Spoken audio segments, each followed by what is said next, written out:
Good morning, Hockenheim, and welcome to the manual acceleration event.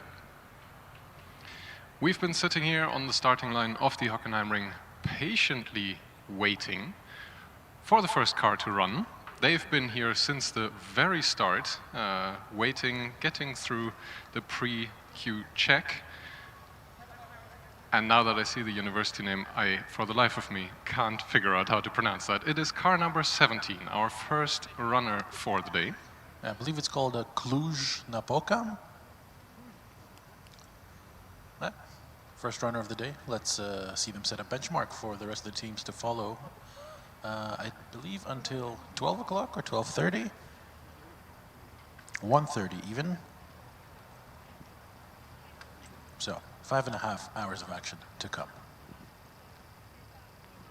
Yeah, they've been given the green flag, are off with quite some wheel spin.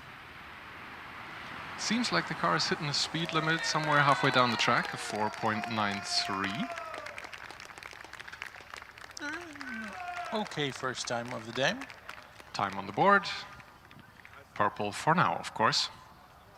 Those are the times that will be marked as the fastest runs as we go along. We have 2 runs from this, we have 2 runs from the team. In theory, you could swap in another driver. But experience shows that it is usually better to just have one driver that does both runs, maybe with a slight adjustment in between. Not expecting that much track progression here early on. Throughout the day, the track will gain more temperature and rubber in a little bit, especially with these slightly heavier manual cars. So at this point, maybe a good spot to put in the shout out towards the teams. Yes, we have a tremendous amount of time in the acceleration here, but just as we saw in many of the driverless events yesterday, it pays off to be here a little bit early. Otherwise, he will risk not getting your run in. And especially since we have an absolute scorcher of a day ahead of us, I do recommend come in early. Yes, the track will get slightly warmer throughout the rest of the day, but it will also reach its somewhat peak temperature quite early already.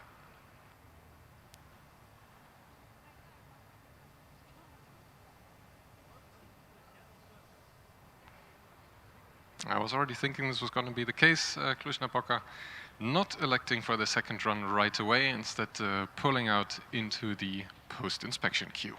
Well, post-inspection area, they ain't a queue yet.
after this little bit of a lull in activity here on the acceleration straight.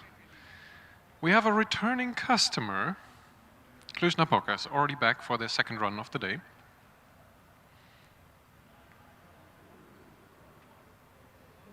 They've been in and around of the dynamic area here for a little while, maybe reviewing some data, talking to the driver on what to do different. After their first run, they immediately elected to go back out through post-scrutiny and are now back for the second run of the day. Louise is making sure that they're perfectly set up on the starting line, the FSG system, allowing for the perfect alignment of the front tires with a little traffic light that indicates whether the car is far enough forward or back. Less wheel spin off the line, I feel like. Yeah, but it looks once again like the car runs into some sort of speed limit, but they do improve by a tenth of a second. So whatever they were tweaking around in the scrutiny area, in the prep area, has worked. The final time for Cluj-Napoca, 4.82. Yeah, we say this every year, but acceleration event is all about, say the first 10 meters. That's where you really make or break the entire 75-meter run. And maybe with that slight decrease in wheel spin, they were able to just squeeze a little bit more time out of it at the end.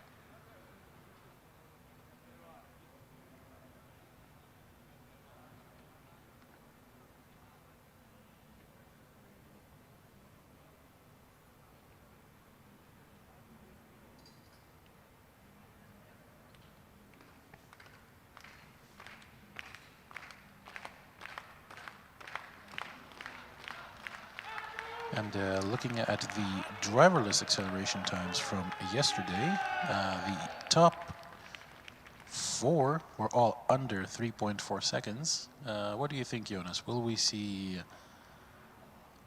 equally blistering times today with the drivers in the car? 3.4 seconds. Yes, I think we will be able to match somewhere around there, 3.5, 3.4, maybe even a 3.3. We do see pretty variable performance here over the years on the Hockenheim straight. This year, exceptionally hot. We haven't had a ton of track progression here yet in terms of being rubbered in.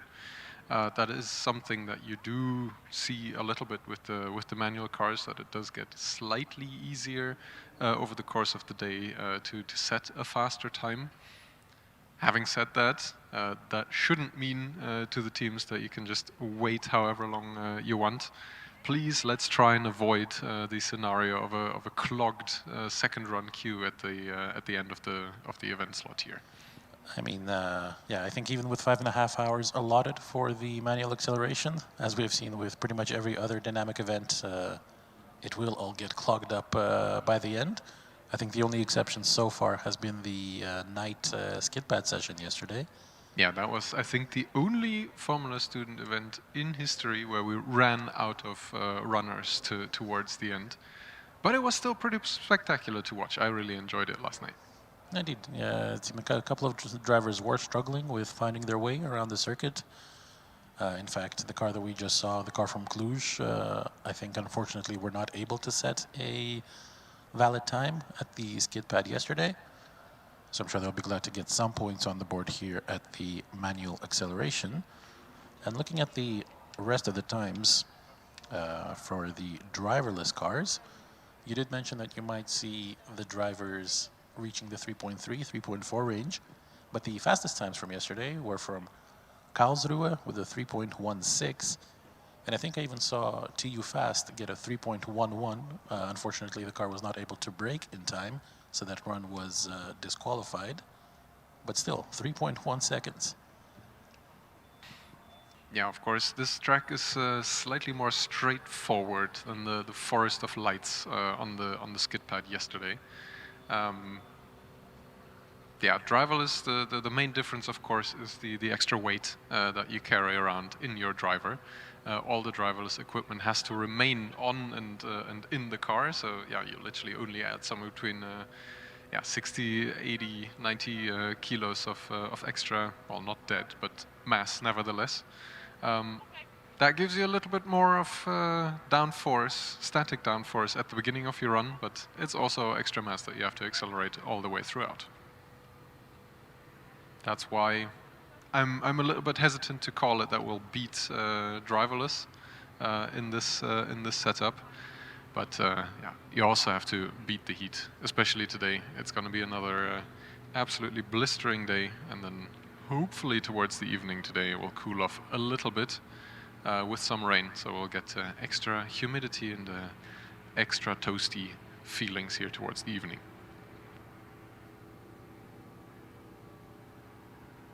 This good time as any to remind everybody out here on track that even remotely wants to step outside of the pit building here today. Don't forget your sunscreen. Don't forget to drink lots and lots of water and other replenishing fluids.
Right then, we've seen riveting on-track action here so far on the acceleration straight. Most of it done by the FSG test cars. Only one team has joined us for 2 runs so far. We're getting pretty desperate, so Samuel is gonna just do a running acceleration, 75-meter sprint. I'm not sure if he is staged properly, but he's off. To be honest, it looks faster than the electric golf cart that we've been running here so far at this point. And he's across the line. Hot damn, well done. Looks like he's taking the wrong turn, not taking the proper lane to return for his second attempt. But we also didn't see the timing beams actually start, so we don't have comparative times, unfortunately. Thanks for the entertainment, nevertheless.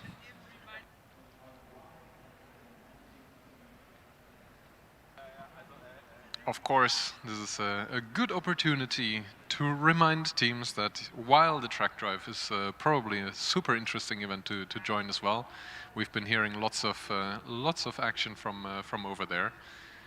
This is also an event. Yes, it is running until 1:30 today, but yeah, given the fact that we've had an hour and a half practically of absolutely nothing happening here on the acceleration straights. There will be no extension of that time whatsoever. And if you do have a car that is one of the 60 or so that we would expect to join us here in the manual disciplines, then please join us here soon.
Do my eyes deceive me, Jonas? Is that a car coming into the acceleration queue?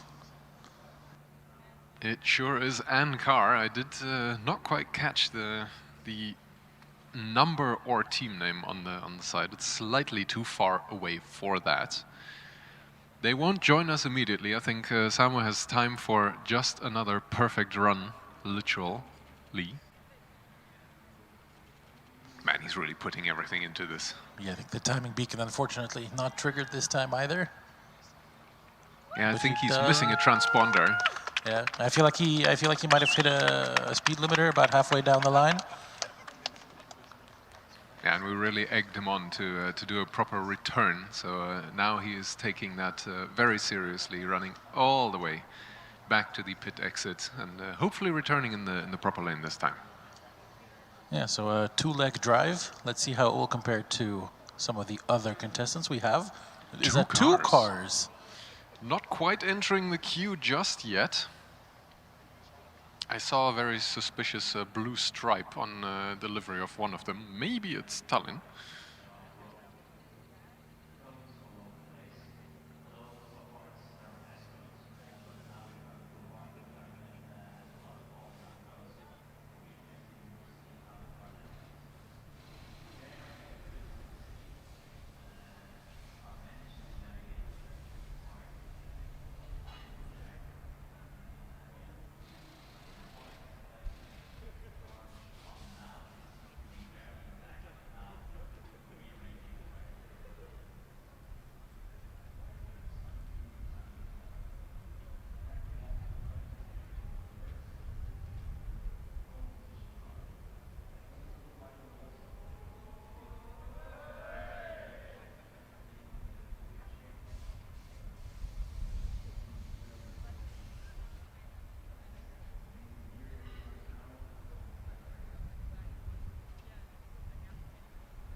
So Jonas, might be time for us to also start working for a living, because we see not one, not two, but two cars in the queue.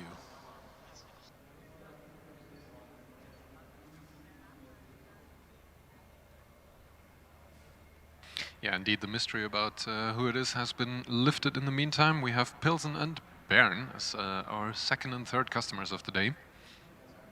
As always, proper procedure before the run is that the officials give the drivers a little instruction on how this works in terms of where to go, when to go, what signals to look out for.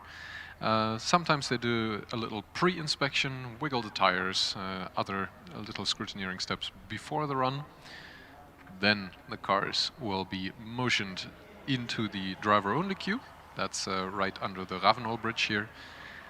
And then they will be one by one motioned towards the green flag position right at the start line.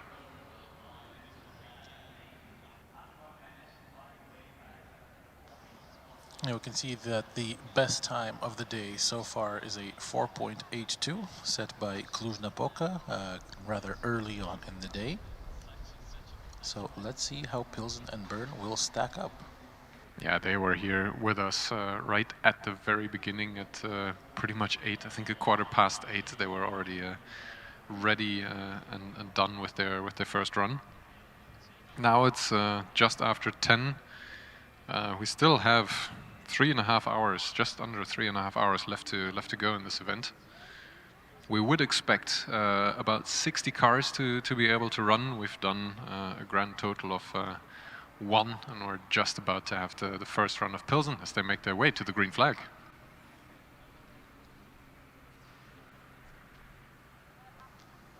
What do we think, Jonas? I project a 4.2. Yeah, it's a little bit difficult to tell if this is a four-wheel drive car or just two-wheel drive. Especially during acceleration, the little extra help that you get from your front wheels with a four-wheel drive car does make quite a big difference. So yeah, it's always hard to tell. The cars all look fast, especially all of the ones with aerodynamic devices on them. And I really don't want to jinx it. They're lined up and have been given the green flag. Yes, I saw front wheel spin, so this is definitely four-wheel drive. 4.09, that's the purple time of the day. Yeah, good first time, and like you say, Jonas, indeed quite a lot of wheel spin on the front wheels especially. I think if they can maybe tune the settings a little bit, adjust that somewhat, then we could see them in the sub 4-second range. Yeah, on the way back here, I would expect the driver to either react to that wheel spin himself, just turning the traction control dial maybe up a little bit. Some teams estimate the grip here based on their first run and dial in some other settings to that as well, launch control, what may have you. And yeah, now Bern isn't looking to be moving up in the queue just yet. And as I say that, they have charged the car into ready to drive, so I think they will actually join us. Pilsen making their way back pretty slow, so I think we'll see Bern first.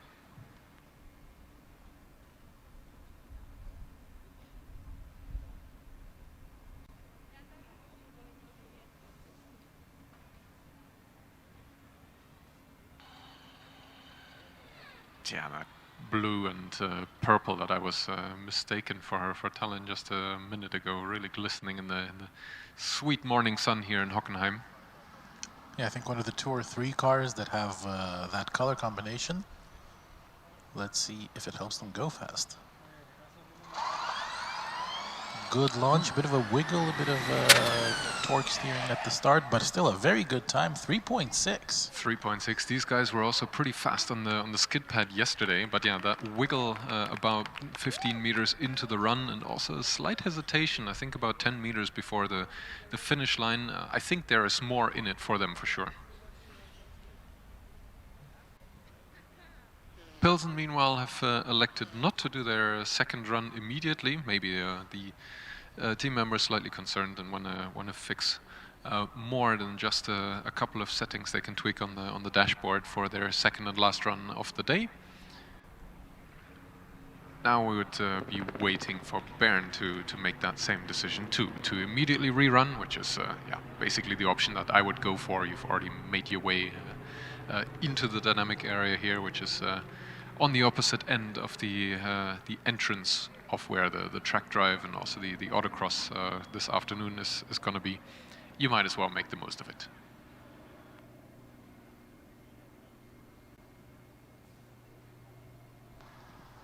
And Bern indeed choosing to go for their second run immediately. Yeah, you retain more tire temperature. The driver is in the groove. You have a better idea of how the car is going to behave. I think this is the way to go. They also have their rear wing elements opened for some drag reduction. Here we go. This looks more planted. The wiggle is gone, and also that little hesitation for the finishing line. 3.52, that's a very decent time. And of course, purple so far. Yeah, I think this time will definitely be in the top half, perhaps the top third of times that we will see today. So very good from Bern. Congrats, guys. Then again, I think there is 57 other cars that hopefully will still show up here pretty soon, and not all in the last 30 minutes. That would be a classic Formula Student move. Yes, there is some progression that we do expect from subsequent runs here, in terms of cleaning the track. The temperature is going to only go up quite far and high here today, based on the sunshine that we do expect. But it's always a gamble. We've seen it at the skid pad yesterday. We've seen it in some of the driverless disciplines. Yeah, especially the driverless skid pad, where we had teams unsuccessfully trying for a second run, for some reason not being able to get going, or just coming back late, and then being denied a run because the event was already out of time. So let's try and avoid that here at the acceleration today.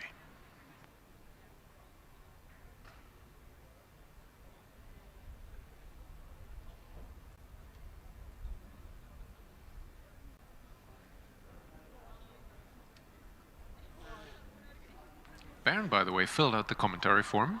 Thank you guys for that. So yeah, the purple time set so far was apparently driven by the French guy Nico Bianchi. This is the kind of information that the teams are free to provide to us.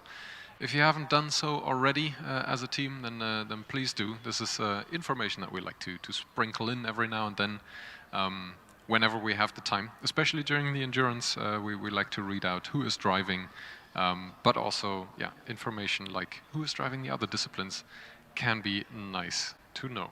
If you are still looking for the correct link to fill that out, you can check back the slides of the team welcome. You will find a QR code and link in there that will take you to the right places.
And now we have our fourth competitor of the day driving up to the acceleration start line. It is car number 50 from Lisbon. I think they were one of the few cars that managed to finish the autonomous track drive. And let's see how they do with the driver on the acceleration. Yeah, I'm very glad we didn't have to wait quite as long between the first and second. I'm glad we didn't have to wait quite as long between the fourth and third customer as we did between the first and second. Now I have my thoughts in order. Green flag for Lisbon. That's quite a lot of wheel spin off the line, especially on the front axle. Yeah, the driver really had to correct, steer hard to the right off the start line. Still an okay time of 4.04, but I'm sure they'll be hoping to go closer to the 3.5, 3.6 range we saw from Bern earlier. And indeed, track drive went very well for Lisbon. Just checking in cross-discipline here, they are currently sitting with the fastest time. Yeah, I think some of the fastest cars we've seen at the track drive or at the autonomous events so far did not yet participate in the track drive. Think about your Zurich, your Hamburg, your Karlsruhe. But no, indeed, a very impressive time from Lisbon. Even completing the autonomous track drive is a relatively low percentage achievement this year, it seems. So well done to Lisbon. Doing well on all fronts. Yeah, of course, part of the challenge here in terms of scheduling today is the concurrent running of the driverless track drive on the infield and the manual acceleration here on the main straight. Manual acceleration will be running quite a bit longer until 1:30 today, so we'll be out of a lunch break basically. But yeah, Lisbon managed just fine completing the track drive. Of course, there's a running order there to contend with as well. But I think by now we should be into the out of order running already.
So we do have our next car just in the final scrutiny checks. Car number 100 from Southampton.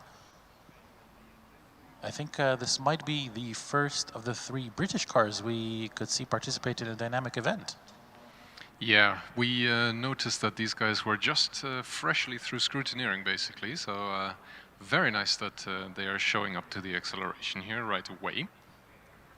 Indeed, it's one of, I think, 2 or 3, indeed, British teams that we saw during our pit walk session here on Thursday. I think we had a very lovely chat with them about how it's been going so far, and of course the all-important difference between the rule set of the, let's say, mainland European competitions and the UK and American competitions. There are some slight but key differences that can make it quite challenging to compete in both of those rule sets with the same car. But nevertheless, Southampton managed. And managed to make it across the pond, well, not the big one, the small one, to join us here.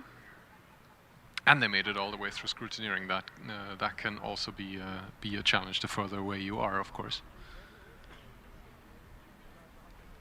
Last little checks going on, last little driver instruction. Really intense action there in the queue.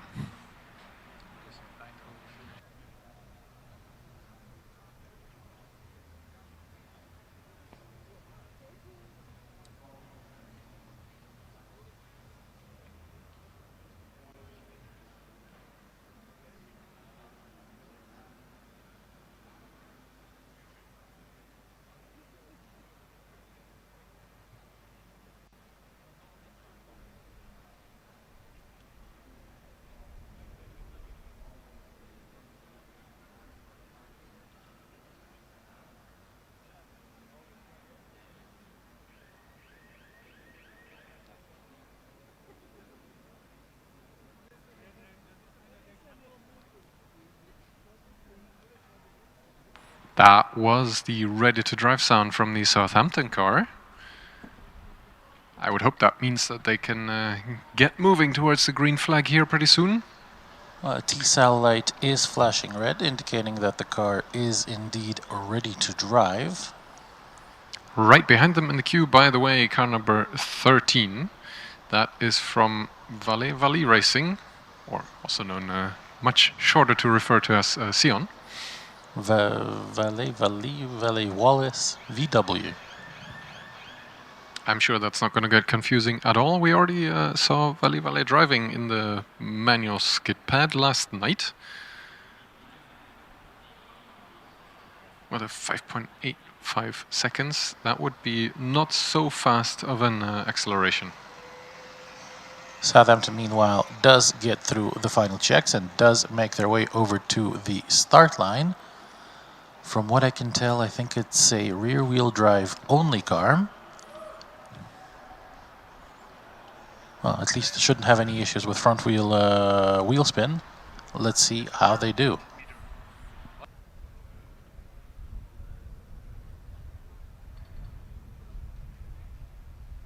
Right, and green flag, and as you would expect with a rear-wheel drive only car, lots of wheel spin off the line.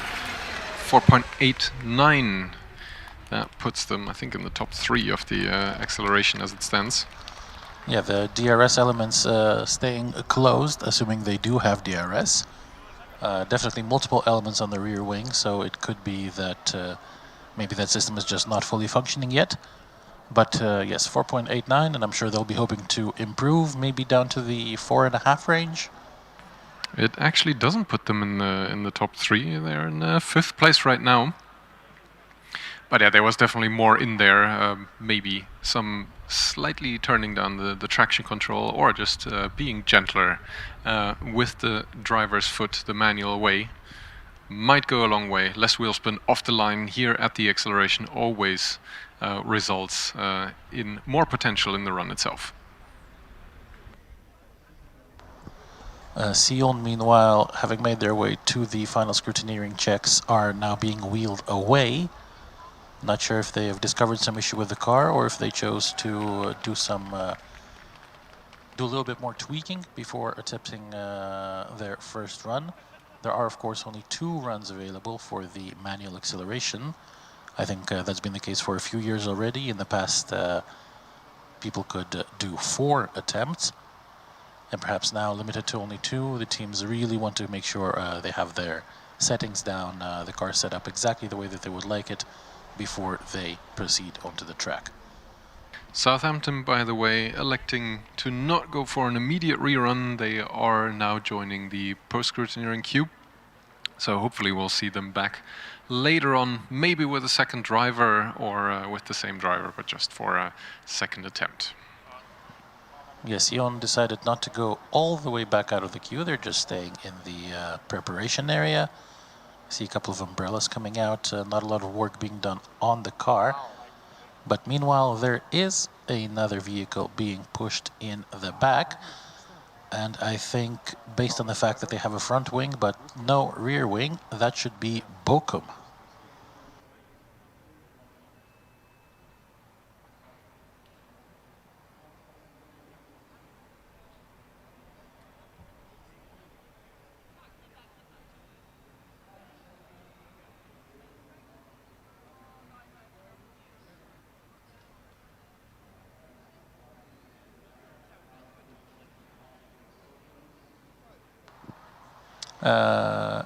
Jonas, on an acceleration event, would the lack of a rear wing be helpful because it's more slippery, or an impediment because they might not quite have, not be able to put down as much torque in the rear wheels? Yeah, I think this is a religious question.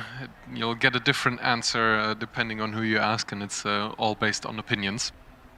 There is a couple of different schools of thought, of course. Usually towards the end of a run, you want less drag. But at the very start of the run, the part of the run that we keep talking about how important the right getaway is, you want all the downforce at as low of a speed as you can get. So yeah, in the beginning of the run, it might hinder you not having a rear wing, less downforce. Towards the end of a run, maybe you want that extra traction, but you're usually also not limited by your grip towards the end of the run. So who knows? We'll see. Maybe the team has an opinion on this as well. It's not like they can run 2 variations. That's not going to be allowed.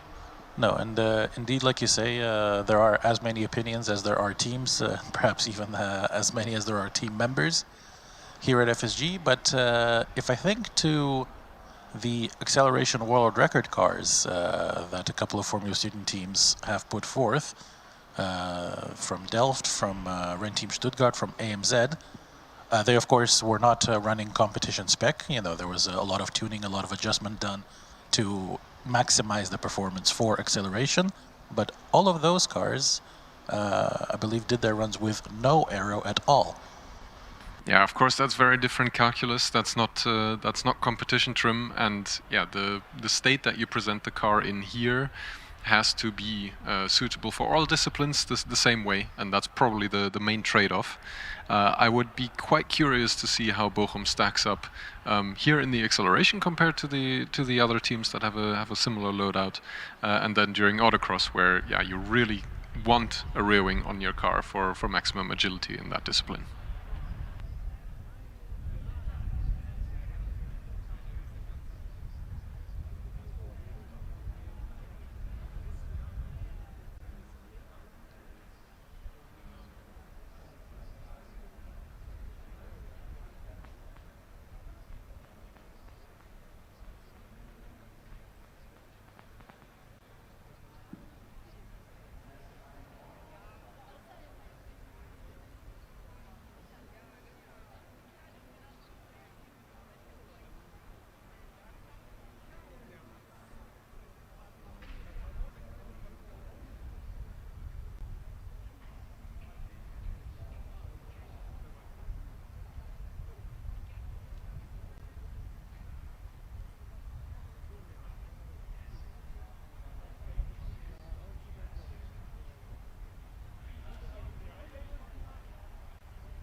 Right then, Bochum is ready, being motioned towards the green flag.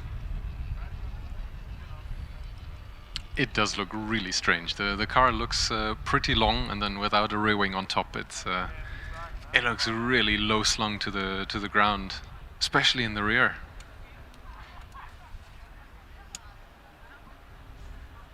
Curious about their underbody aero setup, especially with this little ground clearance.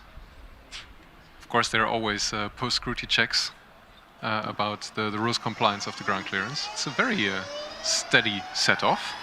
But accelerating almost all the way through, it feels like the driver started braking just before the start line.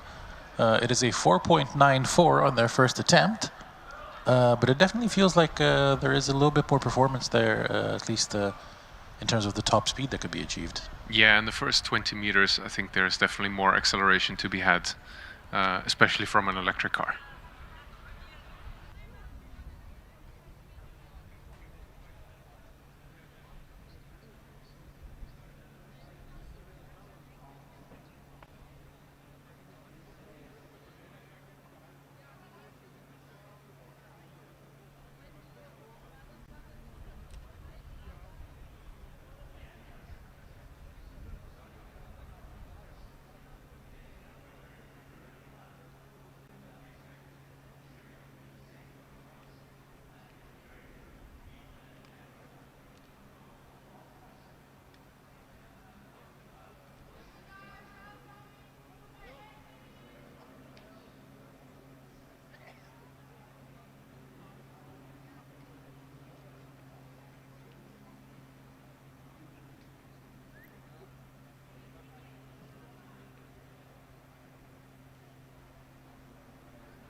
In the meanwhile, we have a veritable onslaught of teams in the queue.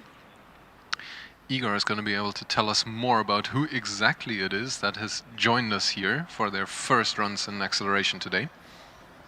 That would be the University of Basque Country from Bilbao, car number 48.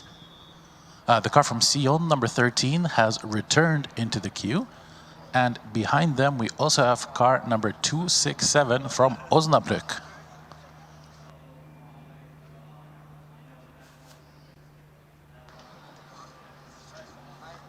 So the action does seem to be starting to pick up a little bit. I don't see any more cars rolling into the queue for their first run.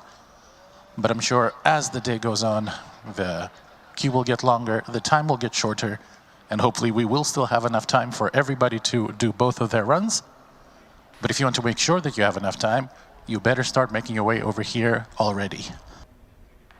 Yeah, we've seen quite a few teams also opting to not immediately go for their second run, so we will have at least a handful of teams showing up in the second run queue. That is not the queue that gets priority. The aim of the organizers here is always to enable everybody a first run as well as possible. We saw that especially in the driverless skid pad yesterday, where the first run queue always had preference over the growing number of cars still trying to get a second run in.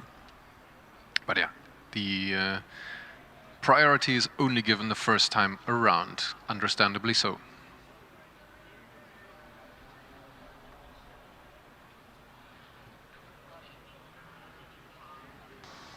I see a flashing T-cell. That probably means we might have another car out on track pretty soon.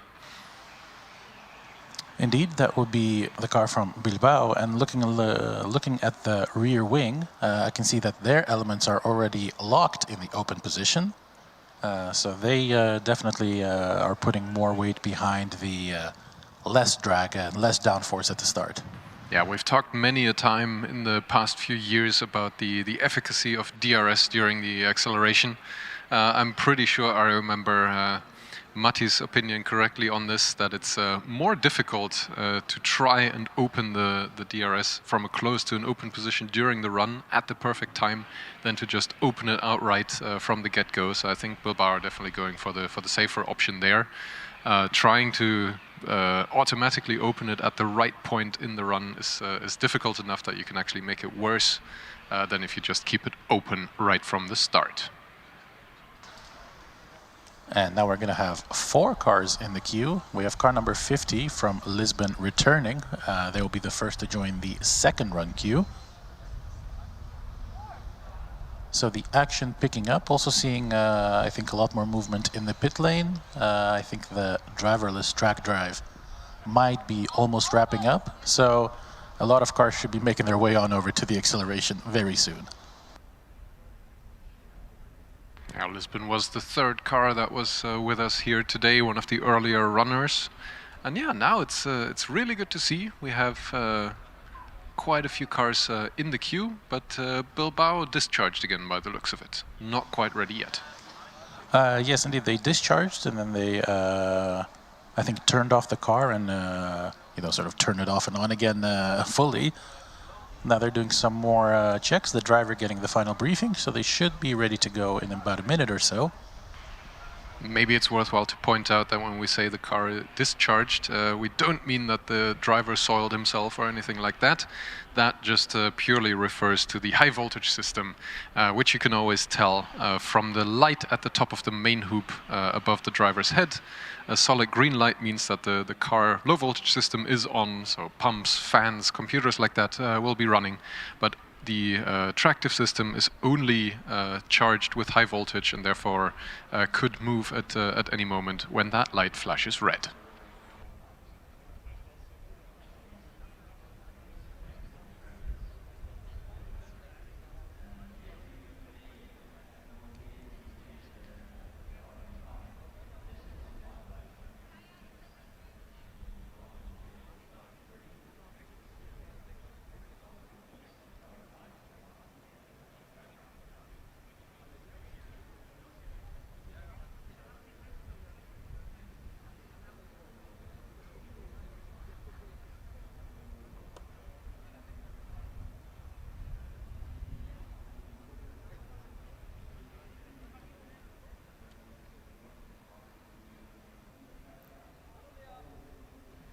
In our little downtime here, I was scrolling through our new this year commentary data dashboard here, trying to gather some information about the teams that we have in the queue currently, and I couldn't help but notice that beyond the timing information that the competition, of course, automatically collects for us, the teams had not filled in the commentary form just yet.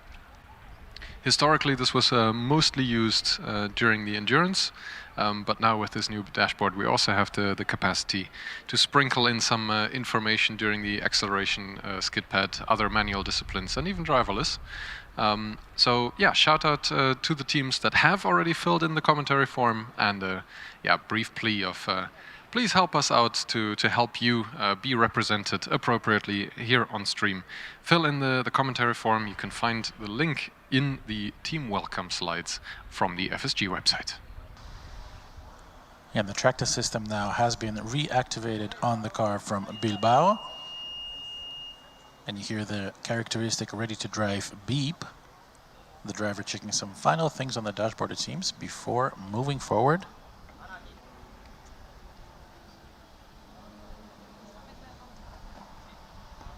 Yeah, Kevin, our officially longest serving official volunteer here this year at FSG, moving the car along towards the green flag.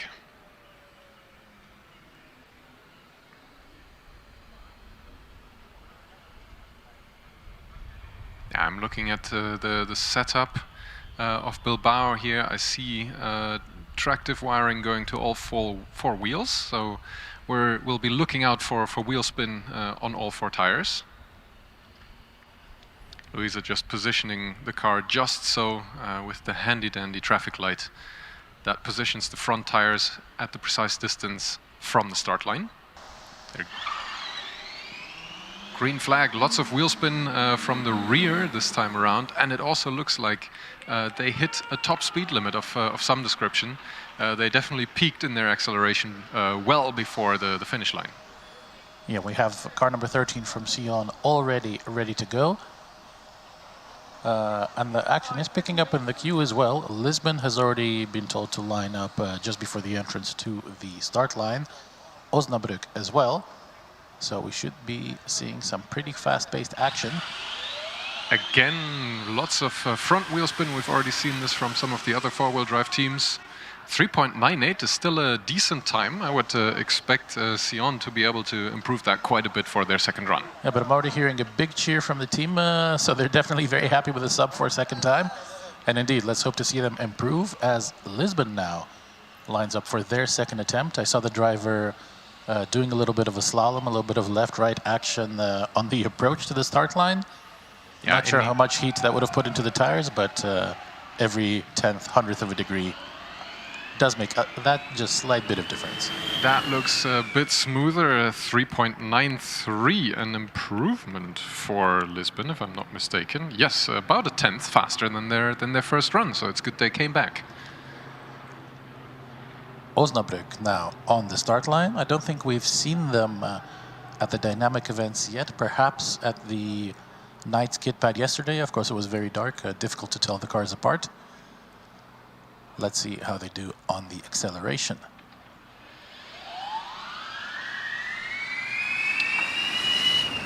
.94, sub 4 second, decent time. I briefly checked in the meantime. No, this is the first time that we've seen Osnabrück driving here in the dynamics at FSG this year. They had not set any other time so far. But they were able to provide us with some commentary form input, so thank you guys. This must have been Till Jensen driving the car for the acceleration event here right now.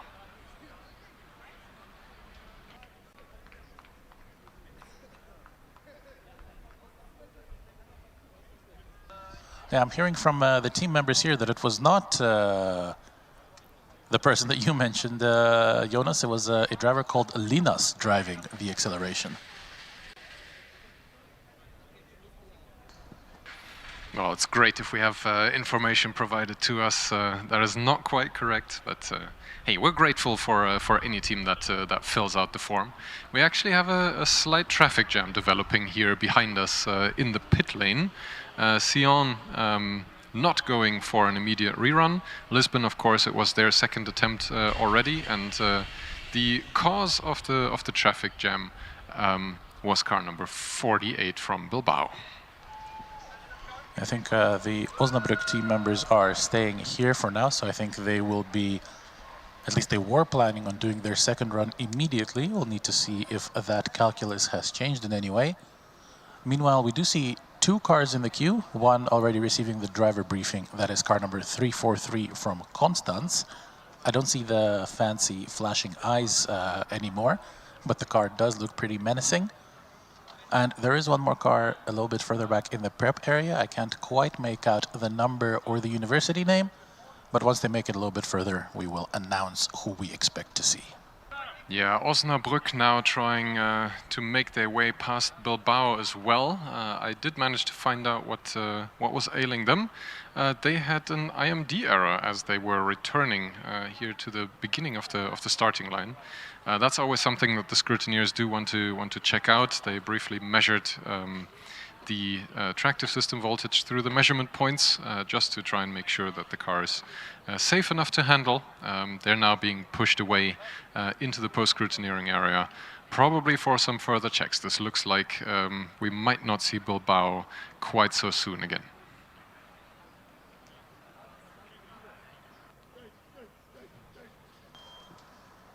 Meanwhile, we do hear the ready-to-drive sound from Constance, the driver putting the visor down, getting ready for their run. Yeah, Constance yesterday, I really loved seeing them on the skid pad. They really made the most use of their livery. This car had glow-up eyes that were also changing color and were actually blinking every now and then. I really liked the look of that car at night. 343 is the team number that I can type into our smart dashboard here. I'll say it doesn't look too bad during the day either. No, it doesn't. They set a decent enough time during the skid pad itself. There was a slight hesitation here right off the starting line. 4.32 is a time on the board, but I think if they manage to get that just a little bit smoother off the line to have more continuous acceleration, they'll be able to improve that quite a bit.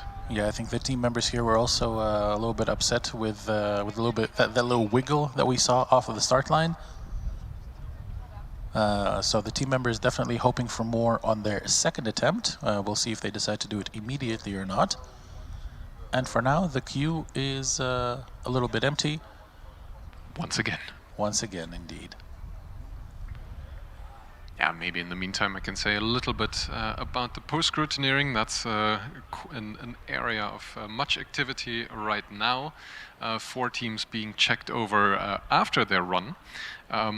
That's one of the pieces of strategy that you can play around with as a team, I think. In order to avoid extra time being wasted in being post-scrutineered twice per run, just go for your second attempt right away. Hopefully you can dial in the settings that you need to in your dashboard so that the driver can make the changes to adjust between the different runs. And just as we said, the queue is emptying up a bit. There are now 2 cars making their way in. One of them is the one that we couldn't quite make out from earlier. That is car number 148. One of the black, white, and red liveries, a very popular color combination this year. It is car, indeed, from Nuremberg. And behind them, a very unique livery, one that we cannot mistake for anything else. It is the car from Mittweida.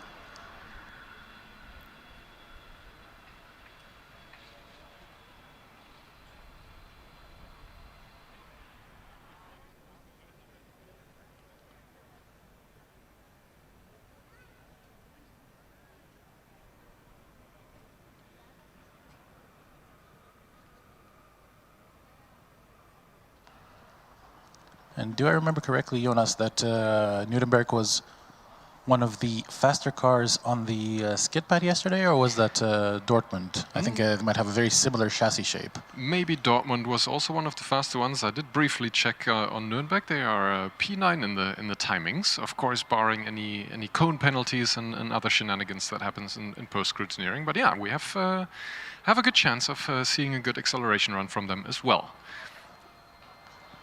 Yeah, let's see if we can get another team into the sub 4 second group. I think there's only 2, maybe 3 cars that have set such a time today so far. But I think we'll expect to get quite a few more in the sub 4 second division, if you want to call it that. Yeah, Constance, by the way, already made their way back from the run and is opting to take a little break between their first and second attempts. So they're wheeling into post-scrutineering instead of an immediate rerun.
All right, Nuremberg received the driver briefing and should be ready to go.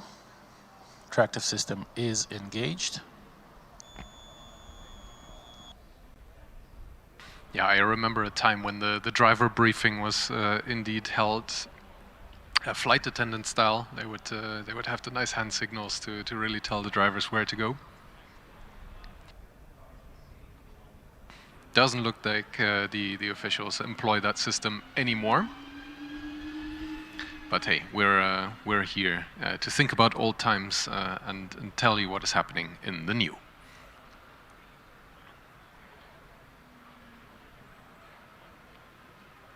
Again, the front wheel being positioned just so for the most consistent performance between different cars. The front wheels, of course, the first thing that can break the timing beam very low to the ground. Lots of front wheel spin off the line. And hey, 3.89 seconds, that's not bad. So yeah, if they manage to get that wheel spin under control, there is a lot more in it. Nuremberg not opting to open any rear wing elements, by the way, for drag reduction. Interesting.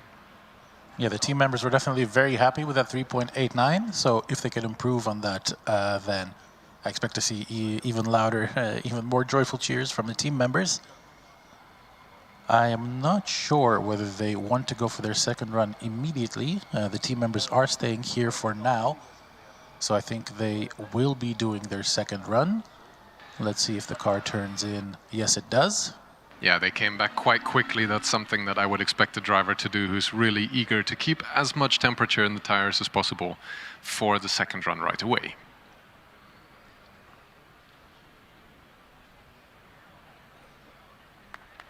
Right then, that run actually landed them in P2 of the timing sheet so far. Right behind Bern, of course. They had a pretty fast run a little while ago here. Yeah, but again, I think that's too much wheel spin off the front line. They managed to improve a little with a 3.81. That doesn't yield them any position gains, but of course, except for the driverless categories, any little time gains here, especially the closer you get to the front, yield you quite a few extra points. Yeah, and you could hear how happy the team members were with that improvement. So well done, Nuremberg. Up next, car number 32 from Mittweida.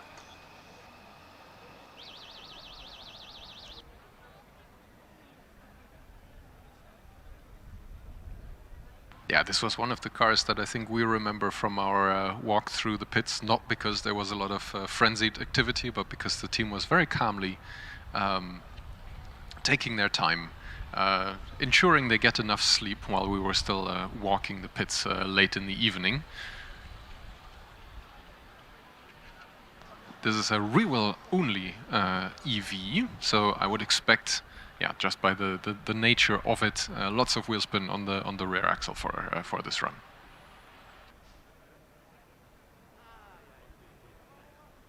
Brief check with the timekeeping, and we're off.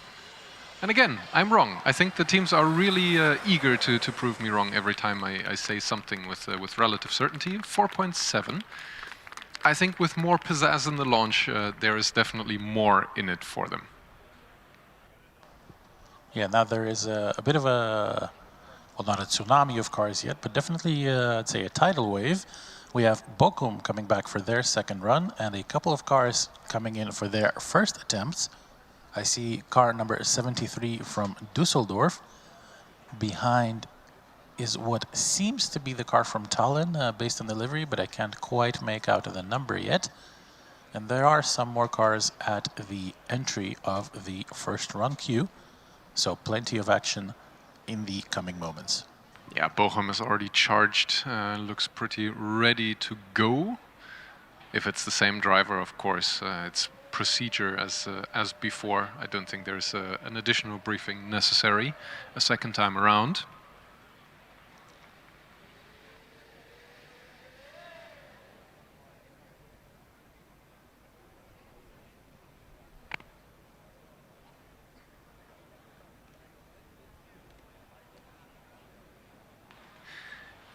In completely unrelated news, I just saw one of the team members measuring the track temperature of the starting line with a thermal camera. I think I need to investigate what the conditions are. Mittweida immediately coming back for their second run. This is the strategy that I would suggest everybody uses as well. Yeah, but the driver didn't come back quite as quickly as we saw from Nuremberg. I think maybe taking their time to cool the car down a little bit on the way back. Maybe there was somebody in the way, but let's see if they can improve. I believe they had a 4.70 on their first attempt. That does sound a little bit tentative off the line, but it is an improvement, a 4.57. Yeah, there was slightly more aggression in it than the first time around, slightly less pedestrian off the line. So well done. I did manage to find out that we have already 50 degrees track temperature here. The team member was explaining, yeah, he's trying to monitor and find the best conditions for his team. So he was trying to keep a bit of a time series experiment going. As to the development, it does seem to be leveling off right around 50 degrees already. Yeah, I think we have just over 2 hours of running left in the acceleration. The first 3 hours really went by rather quickly. Or slowly, because yeah, we were basically taking a nap here on the starting line. But yeah, now there is lots of activity in the queue again. Happy to see that. I think we'll have more or less continuous running going forward from here until the end at 1:30. Yeah, highly contingent on the cars being ready to run, of course. Bochum right now are the first ones up for their second attempt.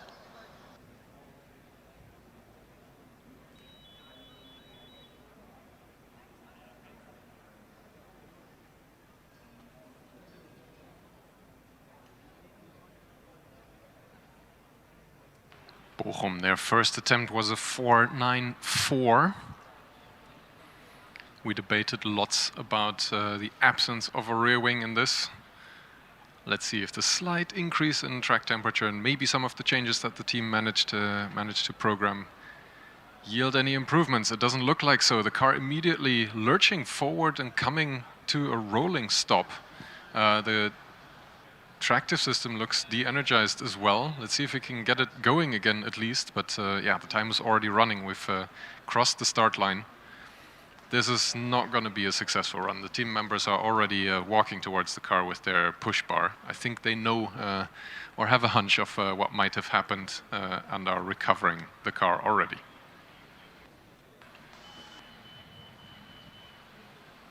One of the tricky things in this situation is always the timing line.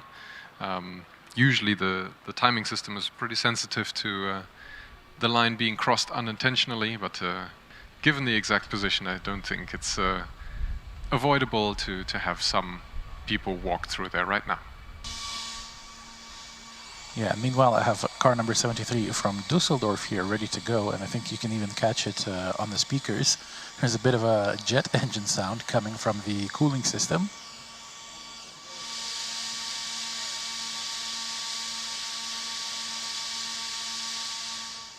so it definitely sounds like a high-performance car. Looks like one as well. Let's see what kind of time they can set. Yeah, Magnus doing his best here to move the action on track along so that Düsseldorf can make their way to the green flag right away. I can imagine the cooling systems on some of these cars working relatively hard. It is already showing about 31, 32 degrees here right now, just before 12 o'clock in the day. Yesterday we reached close to 39 later in the afternoon. It's going to be another scorcher here at Hockenheim today. Yeah, you can hear Tallinn next to me sounding even louder with their cooling fans. But let's see what Düsseldorf does.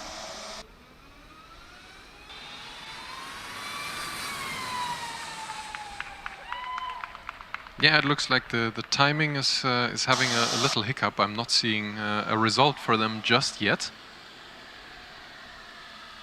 It's still showing DNF maybe from the previous run. Yeah, I have the track marshal just confirming to the team members that the timekeeping does have the time registered. It is indeed just an issue with the display. Now we have car number 124 from Tallinn. It's one of the faster cars that we've seen at FSG this year. A lot of wheel spin off the line, but the DRS system does open. Yeah, that team clearly wanting the challenge of the optimization problem of where exactly to switch over from maximum downforce to minimum drag. They did set a pretty good time, 3.52. I think maybe the fastest time we've seen today, or perhaps not quite on the level of Bern. No, they are actually in P2 with a 3.521. Bern was ever so slightly faster than them. But judging by the very close running in points, not by very much. So yeah, Tallinn coming back would be interesting to see if they can kick it up into first position.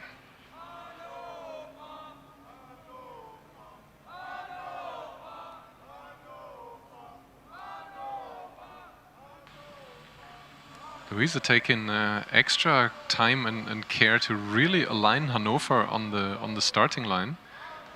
Looks like she had to actually switch over to the other wheel, and yeah. the driver actually complaining that she moved the steering ever so slightly. Yeah, I think now it has been pushed back into a straight position. And we're off. This looks pretty good so far. 3.76, a respectable time for Hannover. Yeah, I think especially for a first attempt, they'll probably be seeing to improve. Tallinn does choose to go into their second run immediately, but they will need to let car number 111 from Thessaloniki do their run first.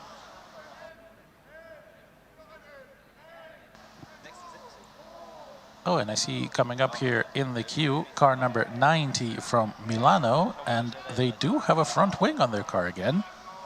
So very good job by them to get that fixed in just under a day. Aristotle is off, by the way. A little wiggle about halfway through the run. 3.94, still a decently fast time. But yeah, if the driver can keep it under control a little bit better, they'll be able to improve, I'm pretty sure.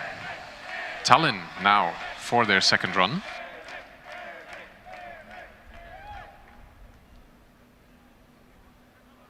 .52 to beat for them.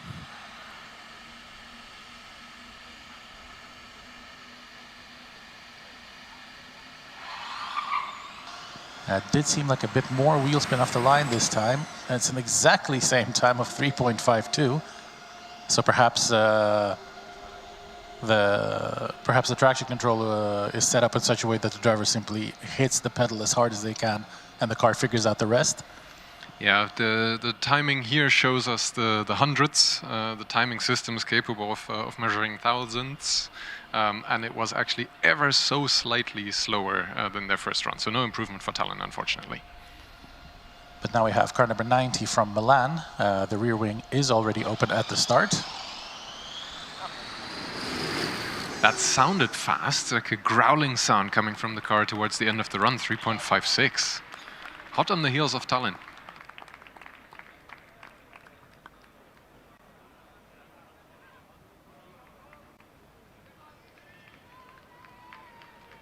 Next up, Hannover for their second run of the day.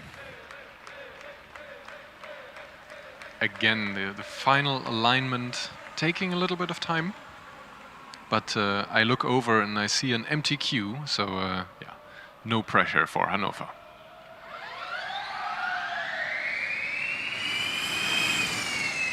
Here we go, 3.67. That doesn't look like an improvement in their second run, unfortunately.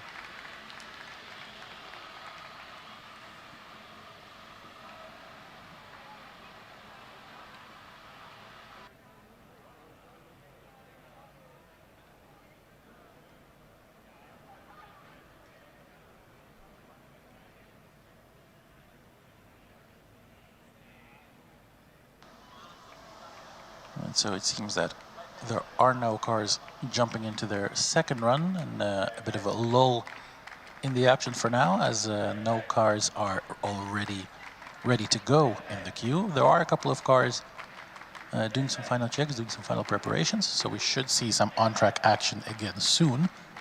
What is the top 5, top 10 looking like at the moment, Jonas? Yeah, first a little correction. Hannover did actually manage to increase between the different runs. I was misreading our amazing dashboard here. It was showing me the offset to the fastest time, not the difference to their first attempt. So they did manage to speed up by just over a tenth. Also had slightly higher end speed. The top 10 right now. Bern is still leading just in front of Tallinn. Right on the heels is already Milano, so therefore the second run from Milano is going to be interesting to see if they can sneak ahead of Tallinn or even Bern.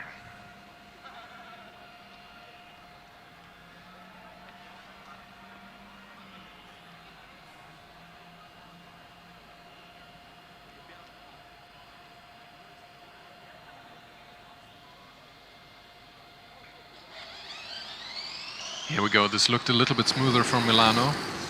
3.49, that is indeed the best time of the day so far. So well done them. Of course, preliminary results.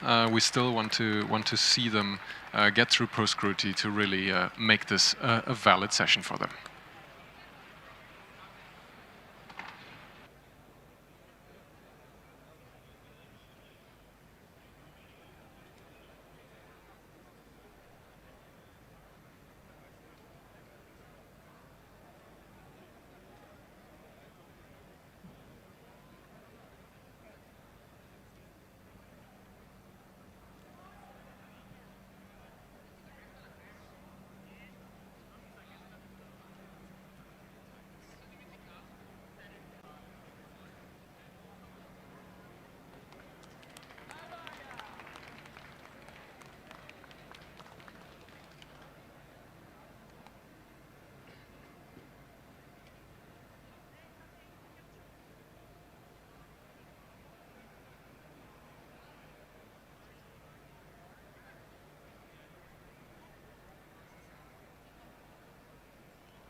I think while there's this little break in the action, we'll check in again with the track temperature measurer. We were at 50 degrees Celsius about half an hour ago, and where are we now? Pretty much the same. Pretty much the same. So not a lot of track evolution going on. So if anybody is waiting for a hotter tarmac, I wouldn't be waiting too long. Seems like it'll stay in the 50 range for the rest of the day. Yeah, we have this very slight, gentle breeze rolling through here. Every now and then, maybe that limits the ultimate temperature here a little bit, which is a good thing. It's already pretty warm here, and we just have about 2 hours left to go in this event still. We haven't seen a tremendous number of teams run yet. We've gotten a little busier here in the last hour or so, which is nice, but we're still expecting a great many teams to try and show up here. And yeah, now is really a good a time as any to join us here. We can see some cars, Constance coming back for the second run, Chalmers waiting for their first run. The car number 140, I think, that I can also only read the number of. I see what looks like Barcelona to me in the distance, tentatively waiting at the entrance to the queuing area. So it's getting busier here, and that will only pick up as we progress towards the closure of this event here. Yeah, I think we've seen maybe somewhere between 10 and 15 teams so far. Not all of them doing both of their runs, so that means we'll still expect to see 40, maybe 45 teams that need to go, around 90 more runs, as more and more teams slowly trickle through the scrutineering as well. As right now we have car number 95 from Chalmers lining up. The driver, I'm not sure if that's the seat or the suit, color-coded nicely with the rest of the car. They have been, I think, one of the faster cars we have seen at FSG this year. Not always super reliable, at least in the driverless category. Let's see how they do with the driver. Yeah, this should be Alexander V or Y at the wheel. Very smooth getaway, 3.52, respectable time. This was looking good. I have high hopes for their second run now. Yeah, but first we have car number 143 from Diepholz. I think one of the cars with the fancier lighting yesterday at the night skid pad session. Yeah, it was cool to see the blue stripes that were really matching with the livery that you can now see in broad daylight. They didn't manage to set a time. I think they were one of the teams that fell victim to the night version being more confusing to maneuver. They're off with lots of wheel spin on the front wheels. That sounds like a failure though. That's a strong scraping across the ground. Car also looks slightly crooked, if I'm honest. Well, I'm not hearing any scraping as it's driving back, so maybe just under braking. It was a little bit too much weight transfer to the front. It sounded like a characteristic front wing scraping indeed. noise. Front wing end plates on asphalt. Lovely noises. Constance is back for their second run of the day.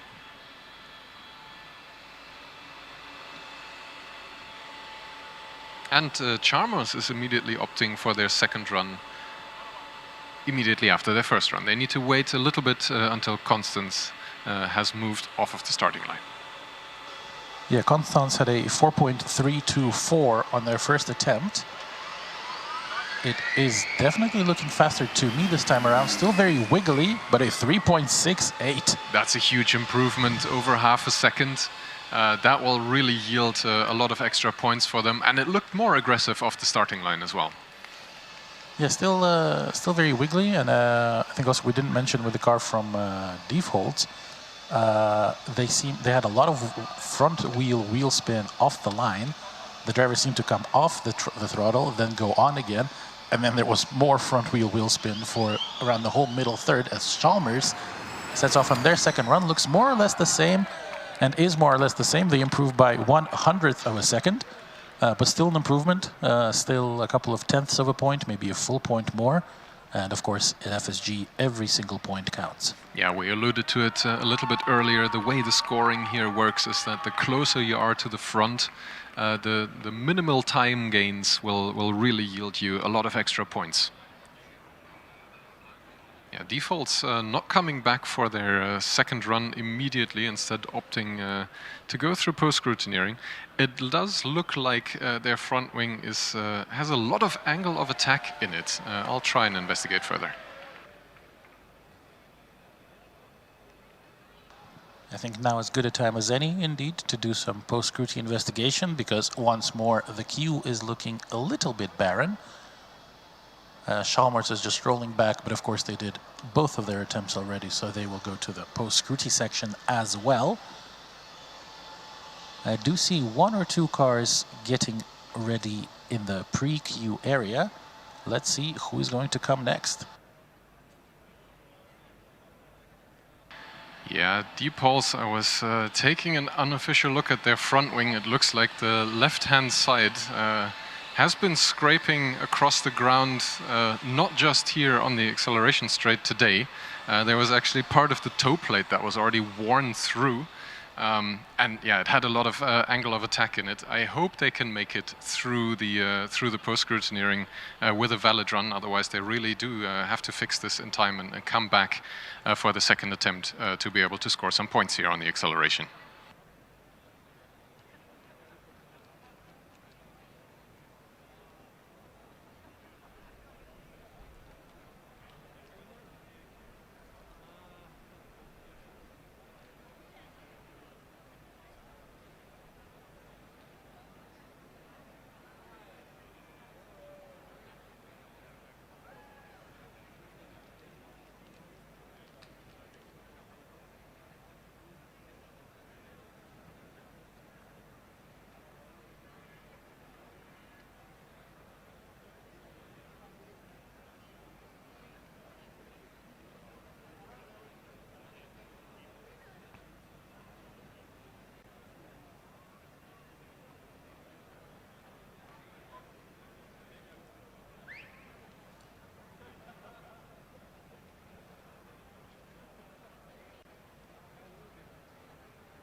So the action about to start picking up again. Jonas, maybe you could take a quick look at who we have in the queue at the moment. A couple of cars in the first run.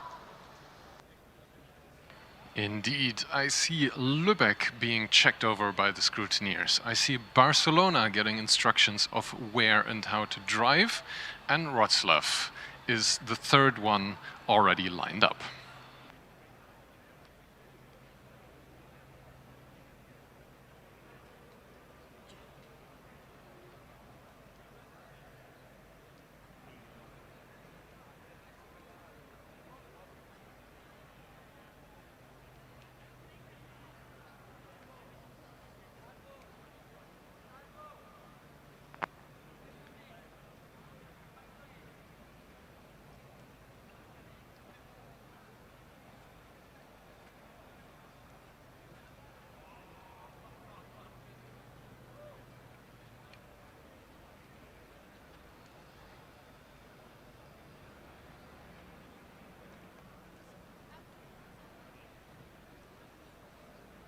Right. Well, Lübeck is still preparing for their run with the officials. They were one of the teams that indeed filled in the commentary form, so we can already tell that it's probably Till Jensen preparing for his acceleration drive here. Didn't you already say Till Jensen for one of the other teams?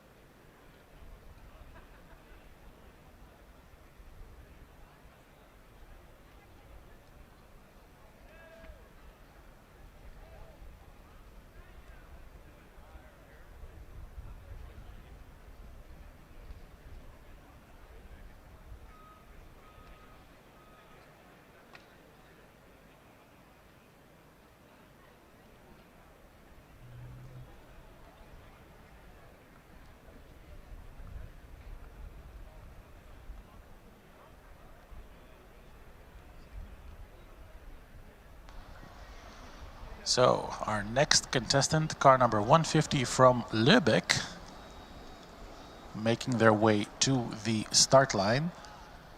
They were known affectionately as Lou Backfire back in their combustion days. There was a car that was backfiring quite loudly on every single gear shift. It was pretty spectacular to watch. But let's see how the electric version fares.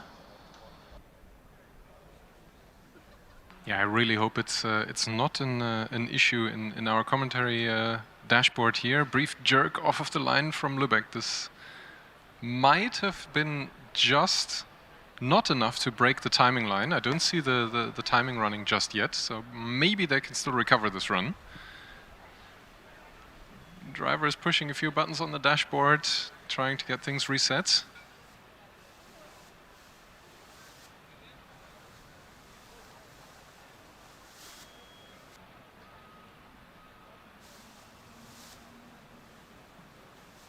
There we go. That's a very tentative setup from the line. And it also looks like the car is coasting down. Maybe it will be just enough to break the finish line. Oh, almost there. Yeah. Yeah, coasted just across the line. I think the car lost drive again only about 15 meters or so into the drive. But yeah, it was enough to get across the line. I think we already have the team members loaded up on the golf cart here for recovery, though. That's going to be a long push for them, all the way from where the car is right now. Well, the car did manage to get going on its own power for now, which is good to see. And of course, it was lovely to hear the cheers from all of the other fans, all of the other team members. That's that, you know, friendly rivalry spirit that we were talking about yesterday.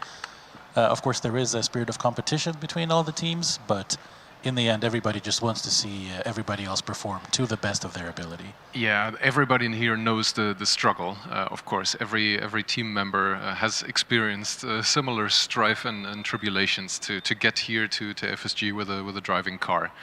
So yeah, thank you for cheering on a struggling team. Barcelona is up next. One of the two-face cars. They have a blue side and a white side.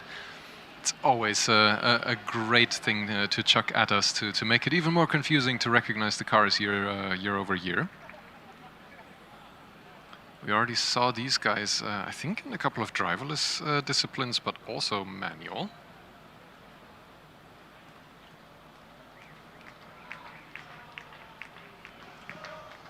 The green flag is waved and they set off. Also, quite a bit of wheel spin from the front wheels.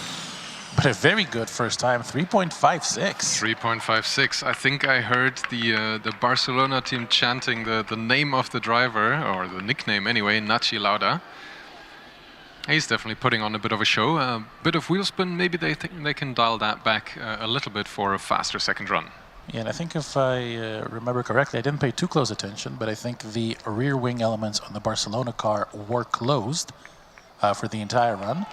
And now we have car number 160 from Wrocław, and they have their rear wing open already.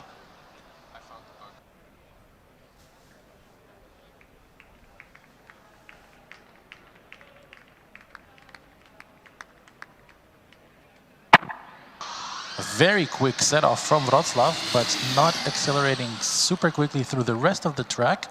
Still a very respectable 3.69. You can hear loud cheers. I'm sure the team is very happy with that, it seems.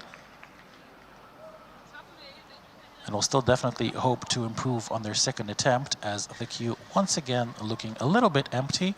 We have just under 2 hours to go, 1 hour and 45 minutes. The team members from Barcelona also cheering their driver on.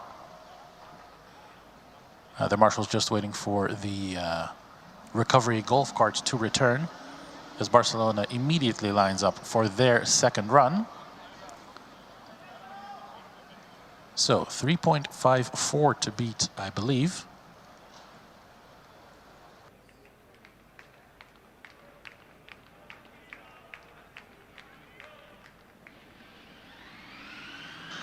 A little bit more jerky off the line, but less wheel spin, and a 3.52. Very, very good time from Barcelona.